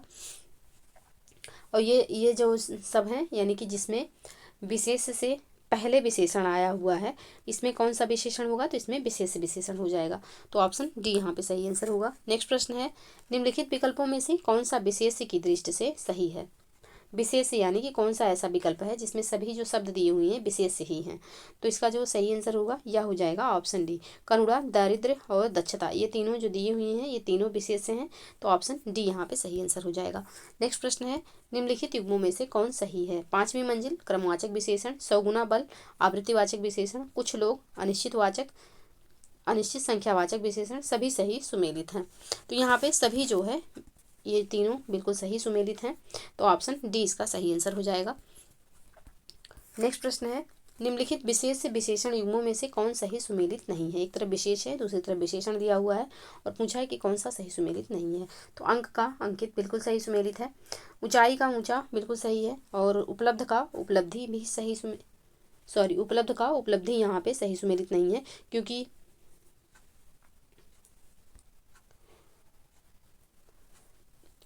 उपलब्ध और उपलब्धि जो है या विशेष से विशेषण युग्म ना होकर के विशेषण यानी कि उपलब्ध जो है या विशेषण है और उपलब्धि जो है या विशेष से है। तो यहाँ पे स्थान परिवर्तित हो गया है, इस वजह से ये कथन यहाँ पे ऑप्शन सी जो है यह गलत हो जाएगा। तो ऑप्शन सी ही इसका आंसर होगा, चूंकि प्रश्न में पूछा गया है कौन सा सुमेलित नहीं है। नेक्स्ट प्रश्न है, किसलय, मुकुर, कालकूट क्रमशः किसके पर्यायवाची हैं। तो ये जो पर्यायवाची हैं किसके हैं। तो ये पत्ता, दर्पण, विष के पर्यायवाची हैं। ऑप्शन ए यहाँ पे सही आंसर हो जाएगा, यानी कि किसलय जो है पत्ता, मुकुर जो है या दर्पण और कालकूट जो है या विष का पर्यायवाची है। तो ऑप्शन ए यहाँ पे सही आंसर होगा। नेक्स्ट प्रश्न है, निम्नलिखित में से कौन सा गंगा का पर्यायवाची नहीं है। कौन सा इसमें से गंगा का पर्यायवाची नहीं है। तो कूलंकषा जो दिया हुआ है यहाँ पे ये गंगा का पर्यायवाची नहीं है। ऑप्शन सी यहाँ पे सही आंसर हो जाएगा। कूलंकषा जो है यह नदी का पर्यायवाची है और एक ऐसी नदी जो कि उफनाती हुई हो और किनारे को बहुत ज़्यादा काटती हो। कूलंकषा, कूल मतलब किनारा और कंसा मतलब होगा, अगर इसका संधि विच्छेद किया जाए तो किनारे को काटने वाली नदी जो होती है इसे कूलंकषा कहा जाता है और मेनली ये नदी की पर्यायवाची है। बाकी यहाँ पे गंगा का पर्यायवाची ध्रुवनंदा, नदीश्वरी और जानवी तीनों हो जाएंगे। तो ऑप्शन सी यहाँ पे सही आंसर होगा। नेक्स्ट प्रश्न है, निम्नलिखित में से कौन सा एक पर्यायवाची की दृष्टि से अन्य से भिन्न है।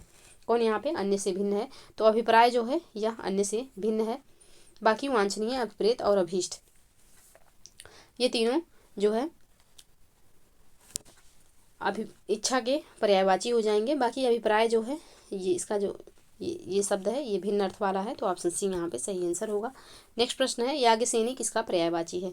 तो याज्ञसेनी जो है या द्रौपदी का पर्यायवाची है। ऑप्शन सी यहाँ पे सही आंसर हो जाएगा। द्रौपदी के अन्य पर्यायवाची कृष्णा, पांचाली, द्रुपद सुता और सौरंध्री भी है, तो ऑप्शन सी यहाँ पे सही आंसर होगा। नेक्स्ट प्रश्न है, कदली, रंभा, भानुफल किसके पर्यायवाची शब्द हैं? तो यह हो जाएगा केला का। ऑप्शन सी यहाँ पे सही आंसर हो जाएगा।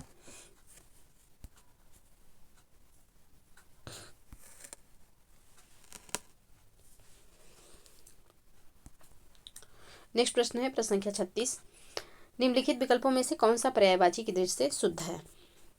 दल, पर्ण, पल्लव, सौदामिनी, दामिनी, चंचला, नरेंद्र, निरपत, क्षितिज सभी विकल्प शुद्ध हैं। तो यहाँ पे इसका जो सही आंसर हो जाएगा यह हो जाएगा ऑप्शन डी। यहाँ पे बिल्कुल सही आंसर होगा। दल, पर्ण, पल्लव जो है यह पत्ता का पर्यायवाची हो जाएगा। सौदामिनी, दामिनी, चंचला विद्युत का पर्यायवाची है, बिजली का। नरेंद्र, नृपति और क्षितिज ये राजा का पर्यायवाची है। तो यहाँ पे सभी सही सुमेलित हैं, तो ऑप्शन डी यहाँ पे सही आंसर हो जाएगा। नेक्स्ट प्रश्न है, देवद्रुम पर्यायवाची है। देवद्रुम किसका पर्यायवाची है? तो यह पर्यायवाची है कल्प वृक्ष का। ऑप्शन यहाँ पे सही आंसर होगा। प्रगल्भ किसका पर्यायवाची है? तो प्रगल्भ जो है यह किसका पर्यायवाची है? तो ये पर्यायवाची हो जाएगा घमंडी व्यक्ति का। ऑप्शन ए यहाँ पे सही आंसर होगा। नेक्स्ट प्रश्न है, निम्नलिखित में से कौन सा यमुना का पर्यायवाची नहीं है? तरण, तनुजा, काल, गंगा, भानुजा ये तीनों यमुना के पर्यायवाची हैं। धरनी जो है यह पत्नी का पर्यायवाची होता है, ये गंगा यमुना जी का पर्यायवाची नहीं है, तो ऑप्शन डी यहाँ पे सही आंसर हो जाएगा। नेक्स्ट प्रश्न है, निम्नलिखित पर्यायवाची युग्मों में से कौन सा सही सुमेलित नहीं है? निशा, क्षणदा, सागर, निरधि, जल, अम्ब, चंद्रमा, शशधर। तो कौन सा यहाँ पे सही सुमेलित नहीं है? तो जल का जो यहाँ पे अम्ब दिया हुआ है यह सही सुमेलित नहीं है, क्योंकि अम्ब जो है यह जल का पर्यायवाची नहीं है। जल का जो पर्यायवाची होता है यह होता है अम्बु। तो ये ऑप्शन सी यहाँ पे सही सुमेलित नहीं है, यही इसका आंसर हो जाएगा। नेक्स्ट प्रश्न है, एक शुद्ध वाक्य है। कौन सा वाक्य यहाँ पे शुद्ध है? तो वह कक्षा का सर्वश्रेष्ठ छात्र है। ये वाक्य जो है ये यहाँ पे शुद्ध है, तो ऑप्शन सी इसका सही आंसर हो जाएगा। बाकी यहाँ पे जो दिया हुआ है ऑप्शन ए, वह बिलाप करके रोने लगी। तो बिलाप और रोना एक ही होता है, तो यहाँ पे दोनों का प्रयोग अनुचित है। इसका जो शुद्ध रूप होगा यह हो जाएगा वह बिलाप करने लगी। ऑप्शन बी में जो दिया हुआ है फिजूल बोल रहे हो, तो यहाँ पे बेफिजूल नहीं होगा, फिजूल होगा, फिजूल बोल रहे हो। वह शहर का कपड़ा लाकर बेचता है, तो वह शहर से कपड़ा लाकर बेचता है, यह इसका शुद्ध रूप होगा। तो यहाँ पे जो पहले से ही शुद्ध दिया हुआ है ऑप्शन सी है, ऑप्शन सी यहाँ पे सही आंसर हो जाएगा। नेक्स्ट प्रश्न है, निम्नलिखित में से कौन सा एक शुद्ध नहीं है? वाक्य की यहाँ पे कथन शब्द की बात कर रहा है, कौन सा यहाँ पे शुद्ध नहीं है? तो जमाता जो लिखा हुआ है सही नहीं है, जा माता होता है। तीनों पे बड़ा की मात्रा रहेगा, यानी कि जा पे भी, माँ पे भी और ता पे भी, तो ऑप्शन ए यहाँ पे सही आंसर हो जाएगा इसका। बाकी उन्मीलित, विभीषिका और महिलेशरण बिल्कुल शुद्ध रूप में लिखा हुआ है। नेक्स्ट प्रश्न है, निम्नलिखित अशुद्ध शुद्ध बर्तनी वाले शब्द युग्मों में कौन सा एक गलत है? अशुद्ध दिया हुआ है और दूसरी तरफ शुद्ध दिया हुआ है। भ्रातागण, भ्रातृगण, विद्युतलता, राजर्षि, राजर्षि, नवाब। तो कौन सा यहाँ पे शुद्ध नहीं है? तो ऑप्शन डी में जो यहाँ पे नवाब दिया हुआ है, यहाँ पे अशुद्ध बर्तनी में जो दिया हुआ है यह शुद्ध है और शुद्ध में अशुद्ध दिया हुआ है, तो स्थान परिवर्तित हुआ है दोनों का, इस वजह से ये गलत हो जाएगा। तो ऑप्शन डी यहाँ पे सही आंसर होगा। नेक्स्ट प्रश्न है, निम्नलिखित शब्दों में से कौन सा एक शुद्ध है? तो यहाँ पे कौन सा शब्द यहाँ पे शुद्ध लिखा हुआ है, तो इसका जो सही आंसर होगा यह हो जाएगा ज्वाजल्यमान। ऑप्शन बी यहाँ पे सही आंसर होगा। निम्नलिखित में से एक वाक्य त्रुटिपूर्ण है। कौन सा यहाँ पे एक वाक्य ऐसा है जो कि त्रुटिपूर्ण है? तो राम, सीता और लक्ष्मण वन को गए, ये वाक्य जो है यहाँ पे अशुद्ध है। इसका जो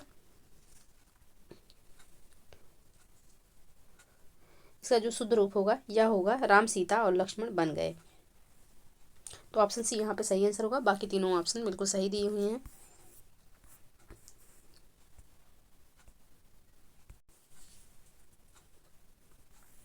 नेक्स्ट प्रश्न है, निम्नलिखित विकल्पों में से कौन सा एक बर्तनी की दृष्टि से अशुद्ध है? कौन सा एक मतलब का ऑप्शन ऐसा है जिसमें जो बर्तनी दिए हुए हैं सब अशुद्ध हैं? तो इसका जो सही आंसर हो जाएगा यह हो जाएगा ऑप्शन सी। सिंदूर यहाँ पे, तो सिंदूर दा पे बड़ा ऊ की मात्रा सिंदूर लिखा जाएगा। प्रदर्शनी, प्रदर्शनी भी गलत लिखा हुआ है, प्रदर्शनी होता है, इस तरीके से लिखा जाएगा। और द्वारिका लिखा हुआ है तो द्वारका होगा, द्वारका, इस तरीके से लिखा जाता है। तो यहाँ पे तीनों शब्द इसमें गलत हैं और यही इसका सही आंसर हो जाएगा। बाकी जो तीनों ऑप्शन हैं इसमें जो शब्द दिए हुए हैं बिल्कुल शुद्ध रूप में दिए हुए हैं, तो ऑप्शन सी यहाँ पे सही आंसर होगा। नेक्स्ट प्रश्न है, बर्तनी की दृष्टि से कौन सा शब्द शुद्ध है? तो बर्तनी की दृष्टि से जो यहाँ पे सही शब्द है कौन सा है? तो ये हो जाएगा निश्चेष्ट, ऑप्शन बी यहाँ पे सही आंसर होगा। बाकी समुज्ज्वल का जो शुद्ध रूप होगा यह हो जाएगा समुज्ज्वल, आधा जा फिर पूरा जा फिर वा फिर ला, समुज्ज्वल इस तरीके से लिखा जाएगा। अनुवादित नहीं, अनुदित होगा, अनुदित, अनुदित लिखा जाएगा। और ये ऐसड़ा नहीं होगा, एषड़ा होगा, एषड़ा।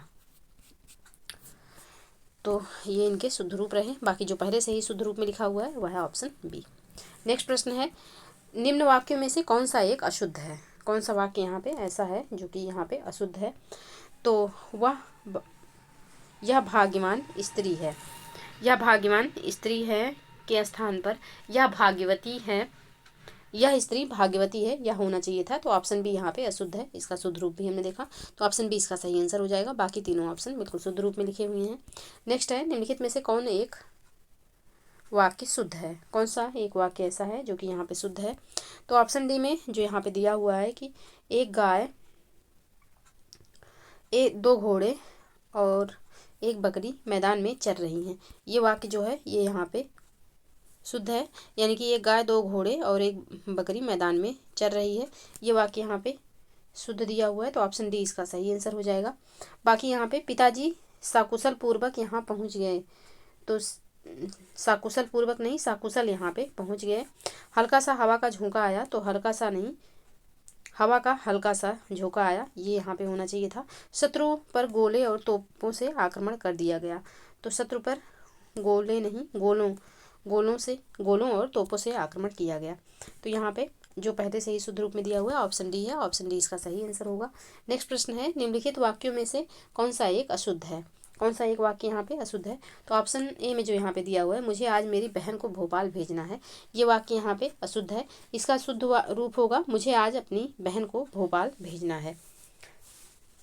मेरी की जगह आप अपनी लगेगा, तो ऑप्शन ए इसका सही आंसर हो जाएगा। नेक्स्ट प्रश्न है, श्यामल किस एक का तत्सम शब्द है? तो श्यामल जो है यह किसका तत्सम शब्द है? तो यह हो जाएगा सांवला का, ऑप्शन बी यहाँ पे सही आंसर हो जाएगा। नेक्स्ट प्रश्न है, निम्नलिखित में से कौन सा एक शब्द तत्सम नहीं है? कौन सा शब्द यहाँ पे तत्सम नहीं है? तो इसका जो सही आंसर हो जाएगा यह हो जाएगा ऑप्शन डी साला, साला जो है इसका जो तत्सम होगा यह हो जाएगा स्याल। बाकी अंग प्रोच्छा जो है यह तत्सम है, इसका तद्भव होगा अंगोछा। और किन्वदंती, इसका जो तत्सम होगा यह हो जाएगा अफवाह, सॉरी किन्वदंती जो है तत्सम है, इसका जो तद्भव होगा यह हो जाएगा अफवाह। गोधूम जो है यह गेहूं का तत्सम है, इसका जो तद्भव होगा यह हो जाएगा गेहूं। तो ऑप्शन डी यहाँ पे सही आंसर होगा। नेक्स्ट प्रश्न है, कौन सा युग्म तत्सम की दृष्टि से अशुद्ध है? तो कौन सा यहाँ पे अशुद्ध है? तो कंकती का जो कटहरा दिया हुआ है यह यहाँ पे सही नहीं है, क्योंकि कटहरा जो है या काष्ठगिरी का तत्सम होता है, कटहरा जो है या काष्ठगिरी का तद्भव होता है। तो यहाँ पे ऑप्शन बी सही सुमेलित नहीं है, यही इसका आंसर हो जाएगा। बाकी तीनों ऑप्शन बिल्कुल सही सुमेलित हैं। वर्धकी किसका तत्सम है? तो वर्धकी जो है या किसका तत्सम होगा? तो यह तत्सम हो जाएगा बढ़ई का, ऑप्शन बी यहाँ पे सही आंसर होगा। नेक्स्ट प्रश्न है, निम्नलिखित युग्मों में से कौन सही सुमेलित है? तद्भव तत्सम दिया हुआ है, खुजली, खरजू, कत्था, क्वाथ, उखली, उखल, कौन सा यहाँ पे सही सुमेलित है? तो सभी जो है यहाँ पे सही सुमेलित है, ऑप्शन डी इसका सही आंसर हो जाएगा। नेक्स्ट प्रश्न है, निम्नलिखित में से कौन सा एक तत्सम तद्भव युग्म नहीं है? कौन सा यहाँ पे एक मतलब ऑप्शन ऐसा दिया हुआ है जिसमें तत्सम तद्भव युग्म नहीं है? तो यहाँ पे हाथी का जो हस्त दिया हुआ है यह यहाँ पे तद्भव तत्सम युग्म नहीं है, तो ऑप्शन डी यहाँ पे सही आंसर हो जाएगा। बाकी भोपाल, भुआल, रजनी, रैन, समश्रु, मोक्ष ये जो है तत्सम तद्भव युग्म है, तो ऑप्शन यहाँ पे दिया हुआ है शब्द तो ठीक, लेकिन हाथी जो है या तद्भव हो जाएगा और हस्ती जो है या तत्सम हो जाएगा, तो स्थान परिवर्तित है, इस वजह से इसका जो सही आंसर होगा यह हो जाएगा ऑप्शन डी। नेक्स्ट प्रश्न है संदंशिका किसका तत्सम है? तो संदंशिका जो है या सणसी का तत्सम हो जाएगा, ऑप्शन डी यहाँ पे सही आंसर होगा। नेक्स्ट प्रश्न है निम्ब का तद्भव रूप है, तो निम्ब का जो तद्भव रूप होगा यह क्या हो जाएगा? तो यह हो जाएगा नीम, ऑप्शन बी यहाँ पे सही आंसर होगा। नींबू का तत्सम क्या होगा? तो निम्बुक हो जाएगा। नाई का क्या होगा? तो नापित हो जाएगा, तो यहाँ पे ऑप्शन बी इसका सही आंसर होगा। नेक्स्ट प्रश्न है निम्न में से कौन सा एक तत्सम शब्द नहीं है? कौन सा एक शब्द जो है यह तत्सम नहीं है? तो पीढ़ी जो है यह तत्सम नहीं है, ऑप्शन डी यहाँ पे सही आंसर हो जाएगा। इसका जो तत्सम होगा यह हो जाएगा पीठिका, ऑप्शन डी यहाँ पे सही आंसर होगा। बाकी आलस्य, गोप तथा चटिया ये तीनों तत्सम शब्द हैं। इसका जो तद्भव होगा आलस हो जाएगा, गोपाल का ग्वाल हो जाएगा और चटिया का जो तद्भव होगा यह चिड़िया हो जाएगा, तो ऑप्शन डी यहाँ पे सही आंसर होगा। नेक्स्ट प्रश्न है निम्नलिखित तद्भव तत्सम युग्मों में से कौन सा एक सही सुमेलित नहीं है? एक तरफ तद्भव है दूसरी तरफ तत्सम दिया हुआ है, कौन सा यहाँ पे सही सुमेलित नहीं है? तो लोमड़ी का जो यहाँ पे सिंगाल दिया हुआ है, सिंगाल जो है यह सियार का तद्भव है। लोमड़ी का जो है जो तत्सम होगा यह हो जाएगा लोमसा, लोमसा जो है यह लोमड़ी का तत्सम हो जाएगा, तो यहाँ पे ऑप्शन बी इसका सही आंसर होगा। बाकी तीनों जो है इलायची एला बिल्कुल सही है, केकड़ा करकट ये भी सही सुमेलित है और उल्लास उल्लास बिल्कुल सही सुमेलित है, तो यहाँ पे जो सुमेलित नहीं है यह है ऑप्शन बी। लोमड़ी को याद रखिएगा, इम्पॉर्टेंट है, लोमसा, लोमसा इसका सही तत्सम रूप है, तो ऑप्शन बी यहाँ पे सही आंसर हो जाएगा। सिंगाल जो है यह सियार का तत्सम रूप होगा। तो ये रहे 60 प्रश्न जिनको हमने सॉल्व किया, हिंदी भी हमने सॉल्व कर लिया। आप लोग कमेंट सेक्शन में बताइएगा कि हिंदी में आपके कितने क्वेश्चन सही हो रहे हैं, और वीडियो को लाइक एवं शेयर जरूर कर दीजिएगा। चैनल पे यदि नए हैं तो चैनल को प्लीज़ सब्सक्राइब कर लीजिए। तो चलिए आज के लिए बस इतना ही, मिलते हैं नेक्स्ट वीडियो में, तब तक के लिए आप लोग पढ़ते रहिए, स्वस्थ रहिए। जय हिंद, जय भारत।